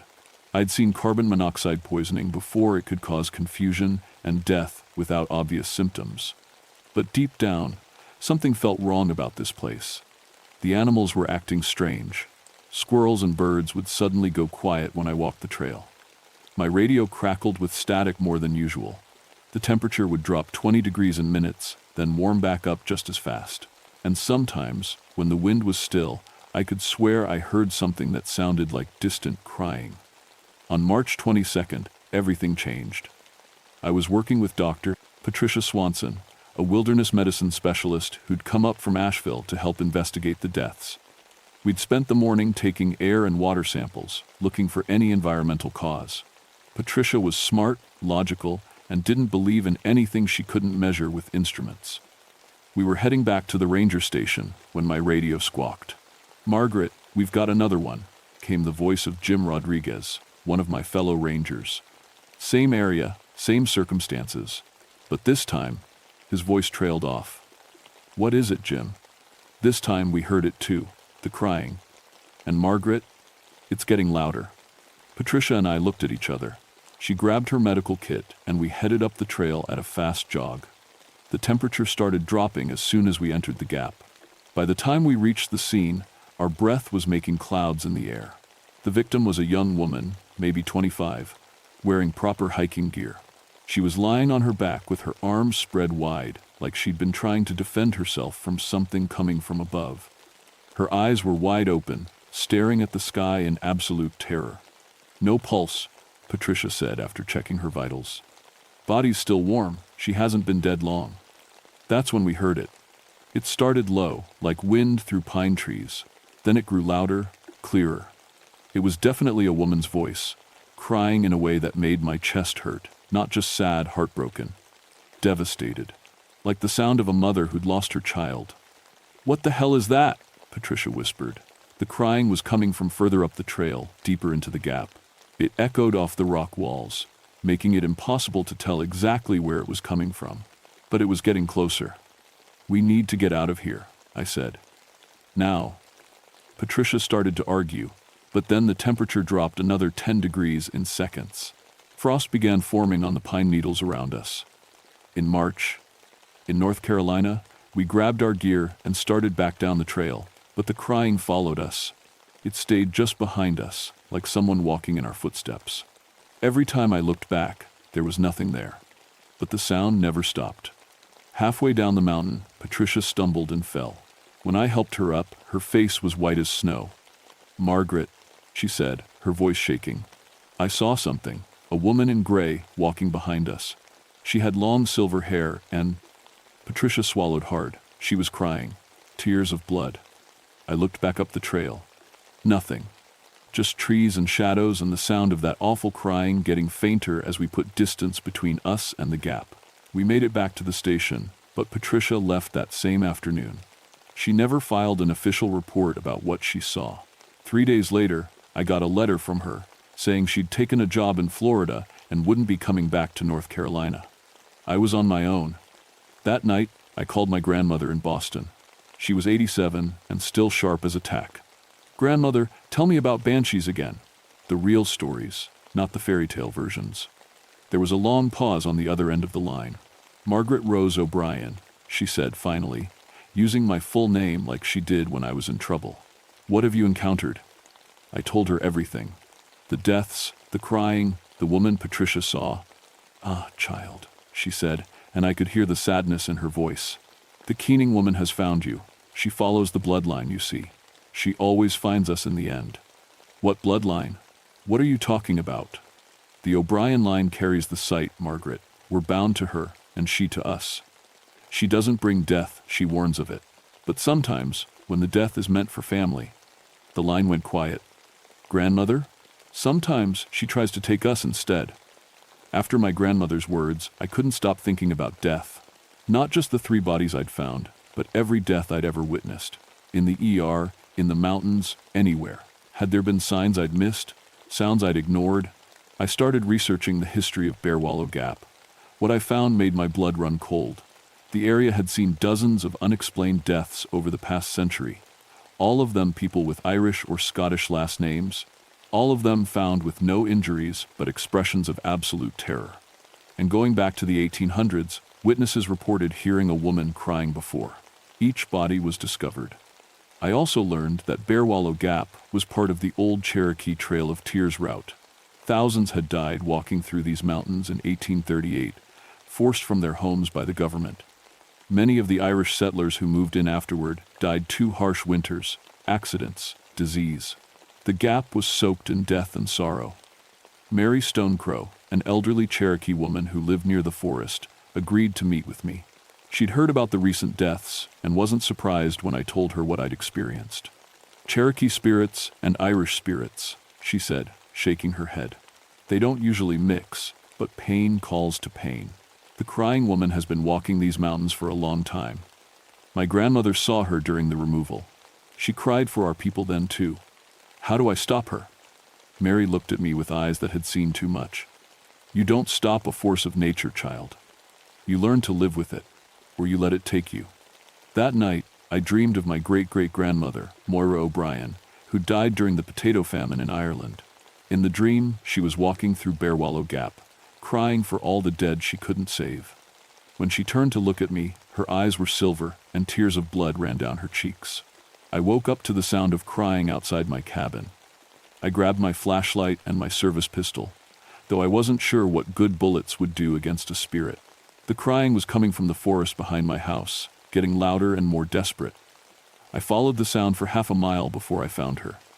She was standing in a clearing where the moonlight could reach her, tall, maybe 7 feet, with long silver hair that moved like it was underwater. Her dress was gray and seemed to be made of mist.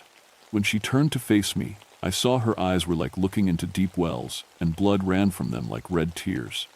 She opened her mouth, and the most heartbroken sound I'd ever heard came out. It wasn't just crying, it was keening, the ancient Irish death wail that women used to sing at funerals. But this was keening for every death that had ever happened in these mountains, all at once. The sound hit me like a physical force. I fell to my knees, and suddenly I could see them, all the dead. Cherokee families dying on the trail, Irish settlers freezing in their cabins, hikers falling from cliffs, hunters lost in blizzards. Every person who'd ever died in these mountains was standing around me in the clearing, and the banshee was crying for all of them. But she was looking directly at me. "No," I whispered. "I'm not ready." She stepped closer, and I felt the cold start to seep into my bones. Not weather cold, death cold, the kind of cold that comes when your heart stops beating. I tried to run, but my legs wouldn't work. She reached out one pale hand toward my face, and I knew that if she touched me, I'd join all those other spirits standing in the clearing. That's when I remembered my grandmother's words. "She doesn't bring death, she warns of it." "Who?" I managed to say through chattering teeth. "Who's going to die?" The banshee stopped reaching for me. She turned and pointed deeper into the forest, toward Bear Wallow Gap. Then she opened her mouth and screamed, not crying now, but a sound like wind through a graveyard, like the last breath leaving someone's lungs. And then she was gone. I ran back to my cabin and radioed for backup. 3 hours later, we found another body in the gap. This time, it was Tom Wilson, a local man who'd gone up to check on his hunting cabin. But here's the thing, we found him before he was completely dead. He was in hypothermic shock, barely breathing, but alive. We got him to the hospital in time. He survived. But when he woke up 3 days later, the first thing he said was, "Did you hear her crying?" She was trying to warn me about the rock slide. For 2 weeks, after that night in the clearing, I didn't see the banshee. But I felt her. She was watching, waiting. The temperature drops continued, and several hikers reported hearing distant crying, but no one else died. I started to think, maybe I'd figured it out. Maybe she really was trying to warn people, not kill them. Maybe if I listened for her cries, I could save lives instead of just finding bodies. I was wrong. On April 8th, she came for me. I was doing a routine patrol of the gap when the crying started. But this time it was different. Louder, more urgent, and it was coming from all around me, like the banshee was circling. The temperature dropped so fast that ice began forming on my jacket. My radio died. My compass started spinning. Even my watch stopped working. Then I saw her, standing right in the middle of the trail ahead of me. She looked the same as before, tall, gray, beautiful, in a terrible way. But now her silver hair was whipping around her like she was in a windstorm, and when she opened her mouth, the keening that came out was so loud it made my ears bleed. She was keening for me. "Margaret Rose O'Brien," she said, and her voice sounded like wind through broken glass. "You carry the sight. You carry the burden. Come with me." She started walking toward me, and with each step, I felt my life force being pulled out of my body. My vision started to gray around the edges. My heart slowed down. The cold wasn't just around me anymore, it was inside me, freezing my blood in my veins. "Your family has served me for centuries," she continued. "Your grandmother saw me, her grandmother before her. Now it's your turn to join the keening, to warn the living of what comes for them." I could barely speak, but I managed to whisper, "I won't leave my post. These mountains need a ranger." She stopped walking and tilted her head like she was considering this. "Then serve both," she said. "Warn the living of death, and I will let you live. But know this, you'll see every death before it happens. You'll carry the weight of every soul that passes through these mountains. And when your time comes, you'll join me in the keening." The cold receded slightly. I could breathe again. "Do you accept?" I thought about all the people I could save, all the families who wouldn't have to lose someone if I could warn them in time. The banshee wasn't evil, she was just doing her job, same as me, protecting people in the only way she knew how. I accept. She nodded once, and then she was gone. But something had changed inside me. I could feel it, a new sense, like gaining a sixth finger or growing a third eye. I could feel death moving through the mountains like weather patterns, and I knew when and where it would strike. I also knew I wasn't entirely human anymore. That was 44 years ago. I'm 79 now, and I still patrol these mountains. Officially, I retired from the Forest Service in 2001, but unofficially, I never stopped working. The death sense the banshee gave me has saved hundreds of lives. I know when a hiker is going to fall before they slip. I know when a storm is going to turn deadly before the Weather Service does. I know when someone's body is going to give out on the trail before they feel the first chest pain. I can't save everyone. Death comes when it comes, but I can warn people, give them a chance to make different choices. The banshee still walks these mountains. Sometimes I see her on foggy nights, keeping her own patrol. We don't speak anymore, but we understand each other. We're both guardians in our own way. Other rangers have started seeing her too, the ones with Celtic blood. She's building a network, preparing for something. I don't know what yet, but I can feel it coming like a storm on the horizon. If you ever find yourself hiking in the Appalachian mountains and you hear a woman crying in the distance, don't ignore it. Listen. She's trying to tell you something important. The banshee doesn't come to frighten you. She comes to save you. But only if you're smart enough to listen.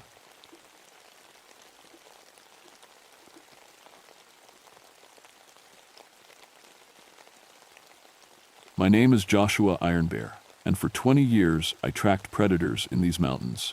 20 years of dealing with black bears, coyotes, and the occasional mountain lion. I thought I knew every dangerous thing that walked through Jefferson National Forest. I was wrong. People always ask me about my last name. Half Cherokee, half German, I won two half. My grandfather used to say our family was built to survive in these hills. The Cherokee side taught me to read tracks and signs. The German side made me stubborn enough to chase down any predator that threatened livestock. After 2 tours in Vietnam tracking enemy movements, these Virginia mountains felt peaceful. Even the biggest black bear seemed manageable compared to what I'd seen overseas. I had my procedures, my equipment, my 20 years of experience. I was the guy they called when something big and dangerous needed handling. That December morning in 1978 started like any other call. Bill Morrison, who ran cattle up on Thunder Ridge, was on the radio before dawn. "Josh, you need to get up here. Something got into my herd last night." I loaded my truck with the usual gear, tranquilizer gun, tracking equipment, camera for documenting damage. The weather report called for snow, but nothing too serious. Just another day dealing with a hungry bear that wandered too close to easy meat. The drive up Thunder Ridge took me through country I knew like my own backyard. Dense spruce forests, rocky outcrops, peaks that touched the clouds. This was Cherokee land once, and you could still feel the old stories in the wind. My grandmother used to tell tales about creatures that protected these mountains. Shapeshifters, guardians, things that punished those who took too much from the land. Just stories, I always figured. The kind of tales old people tell to keep children from wandering too far into the woods. When I reached Bill's ranch, the silence hit me first. No birds singing, no squirrels chattering in the trees. Even the wind seemed to be holding its breath. In 20 years of tracking, I'd learned to trust these small signs. When nature goes quiet, something's wrong. Bill met me at his truck, and I could see the fear in his eyes. This was a man who'd faced down charging bulls without flinching, but his hands were shaking as he lit his cigarette. "It's not like anything I've seen, Josh. 30 head of cattle, all dead. All in one night." We walked toward the pasture, and the smell hit me, that heavy, sweet stench of death. But underneath it was something else. Something wild and musky, like a bear, but stronger. Much stronger. The cattle were scattered across the field like toys thrown by an angry child. But these weren't random kills. Each animal had been taken down with precision. Massive claw marks across their throats, clean breaks to their necks. Whatever did this knew exactly how to kill quickly and efficiently. "Bear?" Bill asked, though his voice said he already knew better. I knelt next to the nearest carcass and studied the wounds. The claw marks were deeper than any bear I'd seen. Wider, too. I pulled out my measuring tape and felt my stomach drop. 4 parallel grooves, each one 6 inches long and 2 inches deep. No black bear in Virginia had claws that size. That's when I saw the first track. Pressed deep into the muddy ground next to the dead cow was a footprint unlike anything in my field guides. 18 inches long, with 5 distinct toes ending in massive claws. But the shape was wrong, too narrow for a bear. The heel print looked almost human. I set up my camera and started documenting everything, following the tracks as they led away from the pasture. They headed straight up the mountain, toward the old-growth forest, where few people ever went. Each print was perfectly preserved in the soft earth, showing details that made my skin crawl. Whatever made these tracks walked on 2 legs. Bill followed me as I worked, chain-smoking and jumping at every sound. "What you thinking, Josh? Some kind of escaped zoo animal?" I wanted to give him an answer that made sense. A rogue bear. A pack of feral dogs. Even a hoax seemed more likely than what the evidence was showing me. I'm not sure yet, I told him, but I'm going to find out. The snow started falling as I finished my documentation. Big, wet flakes that stuck to everything and made the world feel smaller, more isolated. By the time I packed up my equipment, the wind was picking up too. Storm's coming in fast, Bill said, squinting at the dark clouds rolling over the peaks. Radio says it might dump 2 feet before it's done. I looked at the tracks leading up into the forest, already starting to fill with snow. Whatever made them was up there somewhere, and soon the weather would wash away any chance of following the trail. I'm going to take a quick look before this gets worse, I said. Bill grabbed my arm. Josh, don't. Not alone, not with that thing up there. But I'd spent 20 years tracking dangerous animals, and I'd never backed down from a challenge. How dangerous could one confused creature be? As I walked toward the tree line, following those impossible tracks, I felt something I hadn't experienced since Vietnam. The feeling of being watched, hunted. I stopped and looked back at Bill, standing small and frightened next to his truck. The snow was falling harder now, and the world was disappearing into white silence. That's when I heard it for the first time. A sound that started as a low growl but ended almost like a chuckle, like something big and intelligent was laughing at the joke I didn't understand yet. The joke was on me. I thought I was the hunter. The tracks led me deep into old-growth forest, where the spruce trees grew so thick they blocked out most of the sky. Snow fell in fat, silent flakes, and my breath came out in white puffs. I'd been following the trail for an hour, and the prints were getting clearer, not fainter. Whatever made them was heavy, really heavy. Each track pressed deep into the forest floor, and I could see where massive claws had gouged bark from trees 8 feet off the ground. No bear could reach that high standing on 2 legs. My radio crackled with static. I tried calling back to headquarters, but the storm was interfering with transmission. Just broken voices and electronic noise. I was on my own up here, following something that shouldn't exist. The trees started thinning out as I climbed higher, and that's when I found the second kill site. A deer hung from a low branch, gutted and arranged in a way that made my blood run cold.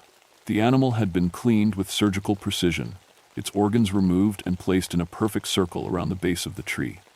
This wasn't feeding behavior. This was ritual. I took pictures with shaking hands. In all my years tracking predators, I'd never seen anything like this. Bears didn't perform ceremonies with their kills. Bears didn't think symbolically, but something did.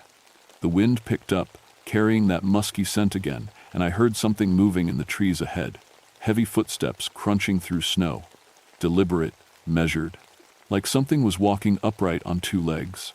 I pulled out my tranquilizer gun and checked the load. 1 dart filled with enough sedative to drop a 400-pound black bear. It would have to be enough. The footsteps stopped. The forest went completely silent. No wind, no snow falling from branches. Even my own breathing seemed too loud. I stood perfectly still, listening, waiting. That's when I saw it. Just a glimpse through the trees, something massive and dark moving between the trunks. Too tall to be a bear. Too broad to be human. For just a second, I caught sight of a silhouette that looked like a nightmare hybrid of both. Then it was gone. I followed as fast as I could, crashing through underbrush and sliding on snow-covered rocks. But whatever it was moved through the forest like smoke. No sound, no broken branches. Just those deep tracks in the snow leading higher up the mountain. My radio squawked again, and this time I caught a few clear words. Severe weather warning. Roads closed. Emergency shelter. The storm was getting worse. I needed to head back before I got trapped up here. But those tracks were calling to me, leading me deeper into country where few people ever went. Country where old Cherokee stories said things lived that weren't quite animal and weren't quite human. I was about to turn back when I heard the screaming. Human screaming, coming from somewhere ahead, high-pitched and terrified, cutting through the wind like a knife. Someone was in trouble up there. I ran toward the sound, fighting through snow that was getting deeper with every step. The screaming stopped abruptly, leaving only the howl of wind through trees.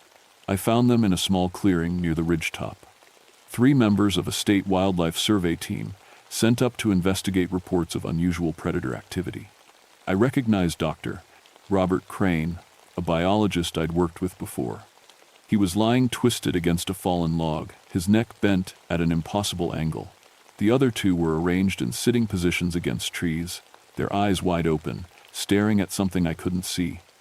They'd been dead for hours, but their bodies were still warm. Steam rose from their blood in the cold air. That's when I noticed the tracks around the clearing. Dozens of them, circling the dead men like they'd been stalked, played with, before being killed. And in the center of the circle, something had been written in the snow using a stick. Cherokee symbols I recognized from my grandmother's stories. A warning that roughly translated to, "Trespassers will feed the earth." My hands were shaking so badly I could barely hold the camera steady. This wasn't random predator behavior. This was intelligence, planning, revenge. Something had declared war on anyone who entered its territory. The wind died down for a moment, and in the sudden quiet I heard breathing that wasn't mine. Slow, deep, coming from the trees at the edge of the clearing. Something was watching me. Something that could crush 3 armed men and arrange their bodies like pieces on a chessboard. I raised my tranquilizer gun and tried to spot movement in the shadows. "I know you're there," I called out. "I'm not here to hurt you, I just want to understand." The breathing stopped. Then I heard something that nearly made me drop my weapon. A sound that started as a growl, but shaped itself into words. English words, spoken in a voice like rocks grinding together. Understanding comes through suffering. Whatever was out there could speak, could think, could choose its victims and play with them before it killed. I backed away from the clearing, keeping my gun raised, trying to reach the trail back down the mountain. Snow was falling harder now, and the wind was picking up again. If I didn't get off this ridge soon, I'd be trapped up here with something that collected trophies from its kills. Behind me, I heard that grinding voice again, closer this time. Joshua, Iron Bear, Cherokee, and German, 20 years. I hunting, my children. It knew my name, it knew my background. It had been watching me long before I started tracking it. I ran. I made it halfway down the mountain before my radio exploded with panicked voices. Emergency frequencies lighting up with reports I couldn't believe. Multiple units not responding. Last known position, Thunder Ridge. Found the search helicopter crashed. Pilot and co-pilot missing. Something took out the entire military tracking team, only found pieces of equipment. I stopped behind a large stacking boulder to catch my breath and piece together what was happening. In the space of 12 hours, whatever was up on that ridge had killed a survey team, brought down a helicopter, and eliminated an entire military unit sent to investigate. This wasn't some confused animal. This was a coordinated assault. My radio crackled, and I caught a transmission from base camp. All units evacuate immediately. Repeat, all personnel evacuate Thunder Ridge area. We have confirmed multiple fatalities and... Static cut off the rest. I was alone on a mountain with something that was systematically killing everyone who entered its territory. The smart thing would be to run as fast as I could down to the road and get out of these mountains forever. But I couldn't stop thinking about those Cherokee symbols written in the snow. The way that thing had spoken my name, like it knew my family history. Like it was personally offended by my presence here. I needed to understand what I was dealing with. The snow was coming down so hard now I could barely see 10 feet ahead. My tracks were filling in behind me, which meant I was leaving no trail for rescue teams to follow. If I got lost in this storm, they'd find my body in the spring. If they found it at all, I was trying to figure out my next move when I heard engines in the distance. Vehicle engines, struggling up the mountain road. Help was coming. I worked my way toward the sound and found a military convoy stopped at a roadblock. 6 vehicles, maybe 20 soldiers, all armed and looking nervous. Their leader, a young lieutenant, was studying a topographical map while his men unloaded heavy equipment. "Sir, you need to get off this mountain immediately," he said when he saw me approaching. "We have orders to contain the situation." "What situation?" I asked. "What do you think you're dealing with up there?" He looked at me like I was crazy. "Rogue predator of unknown species. Possibly escaped from a noted to me. Private collection. We have authorization to use lethal force." I wanted to laugh. These soldiers had no idea what they were walking into. They thought they could solve this problem with guns and military tactics. "Lieutenant, I've been tracking whatever's up there. It's not what you think. It's intelligent. It speaks English. It knows things about people it shouldn't know. Sir, you're suffering from exposure and shock. We'll have you evacuated as soon as we secure the area. There was no point arguing with him. I watched as his men checked their weapons and started up the trail toward the ridge. 20 trained soldiers with automatic rifles, night vision, and radio communication. They never had a chance. I was still at the roadblock when the screaming started. Not human screaming this time. Something else. Something that sounded like the mountain itself was roaring in anger. Gunfire erupted from up the trail. Automatic weapons firing in long bursts, then shorter bursts, then single shots, then silence. The lieutenant grabbed his radio. Alpha Team, report. Alpha Team, do you copy? Static. Bravo Team, what's your status up there? More static. Within minutes, every radio channel was dead. 20 soldiers had disappeared into the storm like they'd never existed. That's when I heard the voice again, carried on the wind down from the ridge. That grinding, rocky voice that spoke English with perfect clarity. Joshua, the Cherokee. To boy, who forgot his people's warnings. It was calling to me specifically, not the soldiers, not the search teams, me. The lieutenant was frantically trying to reach headquarters, but all communications were down. The storm had cut us off from the outside world, and something on that mountain was picking off rescue teams like they were target practice. We need to evacuate, I told him. Get everyone off this mountain right now. But even as I said it, I knew we were too late. The snow was too deep for vehicles now. The roads would be impassable until the storm passed. We were trapped down here, and whatever was up there could come for us whenever it wanted. The lieutenant made the call to establish a defensive perimeter and wait for air support. But I could see the fear in his men's eyes. They'd heard the stories about the missing teams. They knew their rifles might not be enough against something that could take out 20 soldiers without leaving a trace. As night fell, I sat in one of the vehicles trying to make sense of what was happening. In Cherokee folklore, there were stories about guardians, ancient spirits that protected sacred places from those who would harm them, shapeshifters that could take the form of great bears but retained human intelligence. The Kiowa called them NVI, the bear people, protectors of the old ways. But those were just stories, legends to teach respect for the land and its creatures, weren't they? Outside, the wind was howling like something alive and angry. The soldiers huddled around their vehicles, jumping at every sound. And somewhere up on Thunder Ridge, something was waiting for the right moment to come down and finish what it started. I could feel it watching us. Patient, intelligent, planning our deaths with the same careful precision it had used on all the others. The attack came at 3 a.m. I was dozing in the back of a military transport when the first soldier started screaming. Not fear screaming, pain screaming. The kind of sound a man makes when something with very large claws is tearing him apart. I grabbed my gear and rolled out of the vehicle into knee-deep snow. Floodlights blazed from the convoy, turning the storm into a swirling wall of white. But in that white wall, I could see a shadow moving. Something huge and dark, flowing between the vehicles like liquid death. Gunfire erupted from all directions. Muzzle flashes lit up the night as soldiers fired at something they couldn't properly see. Shouted orders mixed with screams of pain and terror. Target at 2 o'clock. I can't see it. Johnson's down. Johnson's down. I pressed myself against a truck tire and tried to track the movement. Whatever was out there was fast, impossibly fast for something its size. It would appear behind one group of soldiers, strike, then vanish before they could return fire. A soldier ran past me, his face white with panic. "It's not human," he screamed. "It's not fucking human." That's when I saw it clearly for the first time. 12 feet tall, standing upright like a man but built like a massive bear. Its fur was black as midnight, and its eyes reflected the floodlights like yellow mirrors. Claws longer than kitchen knives. Teeth that belonged in a saber-toothed tiger's skull. But the most terrifying thing was its face.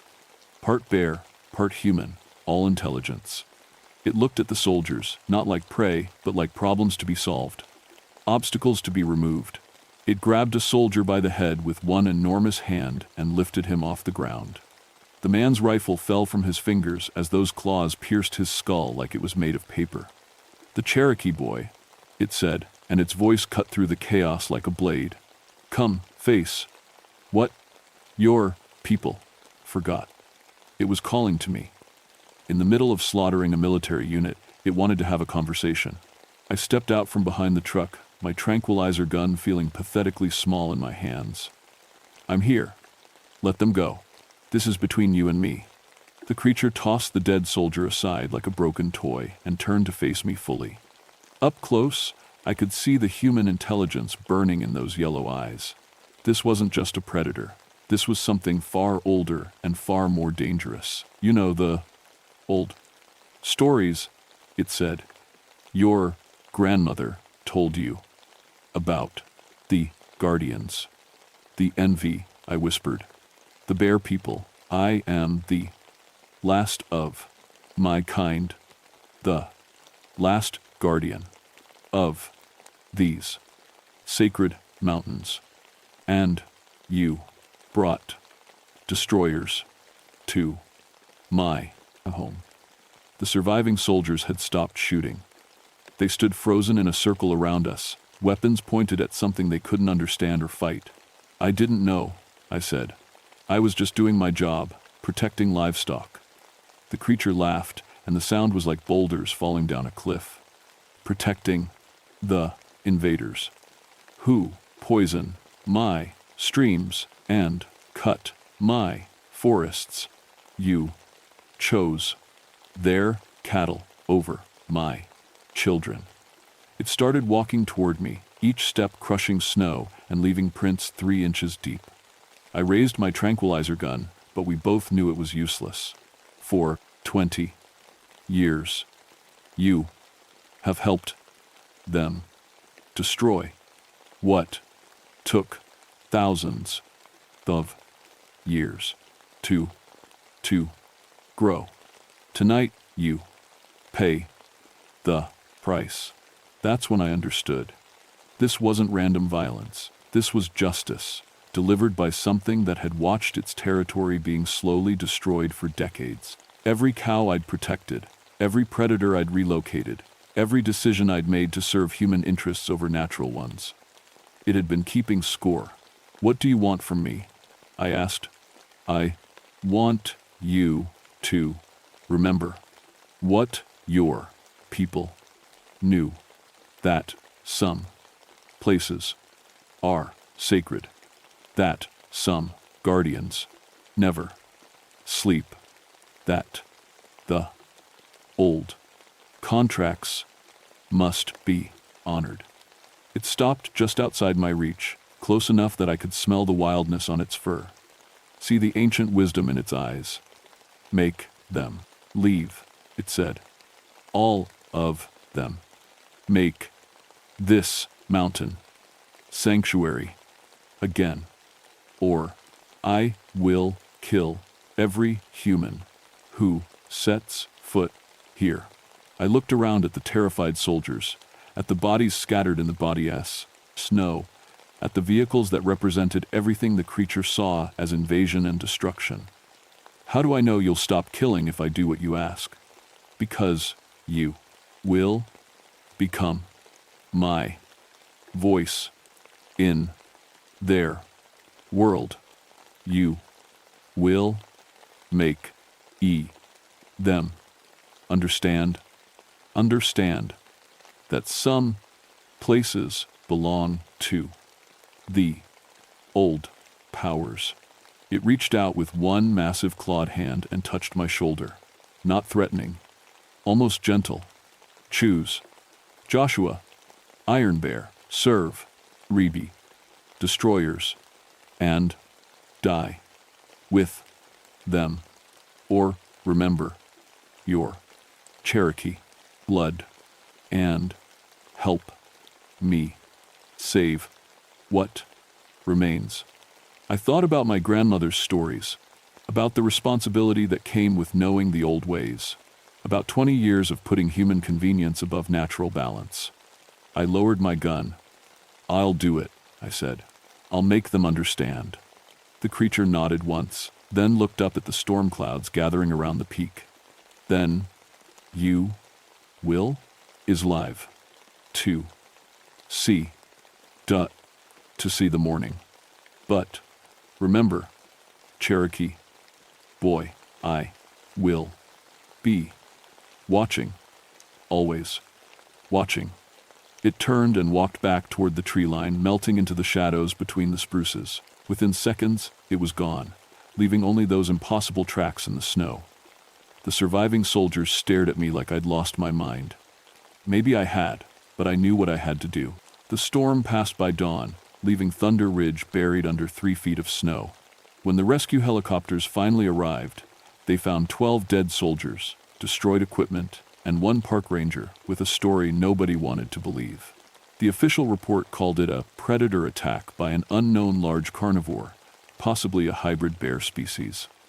The military classified most of the details and quietly established Thunder Ridge as a protected ecological research zone, which meant no hunting, no logging, no development, and very limited human access. I didn't fight their version of events. I just made sure the protection orders were real and permanent. That was 43 years ago. I'm 91 now, and I've spent every day since that night making sure the mountain stays protected. I became an environmental activist, a lobbyist for wilderness preservation, a voice for the voiceless. People think I'm just an old ranger who found religion late in life. They don't know about the real reason Thunder Ridge remains untouched. But I know. And more importantly, it knows. I still go up there sometimes, when my old bones can handle the climb. Not to the ridgetop, I'm not welcome there, but to the lower slopes, where I can leave offerings of tobacco and sage, where I can show proper respect to the guardian that spared my life. Sometimes, when the wind is right, I catch a whiff of that wild, musky scent. Sometimes I find tracks in the mud that are too big and too human-shaped to belong to any bear in the books. Then Vi is still up there, still watching, still protecting. And I'm not the only one who knows about guardians anymore. Over the past decade, I've gotten calls from rangers and biologists all over Appalachia. Stories that sound too familiar, cattle killings that show impossible precision, tracks that don't match any known species, ancient burial sites where the trees have started growing in perfect circles. The old powers are waking up. After centuries of sleep, the guardians are responding to what we've done to their sacred places. Strip mining, clear cutting, mountaintop removal, pollution that turns streams acidic and kills everything downstream. They're angry, and they're done being patient.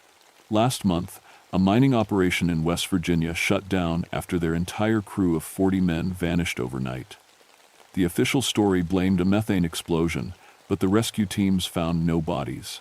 Just strange tracks leading away from the site and symbols carved into trees that old Cherokee like me recognize as warnings.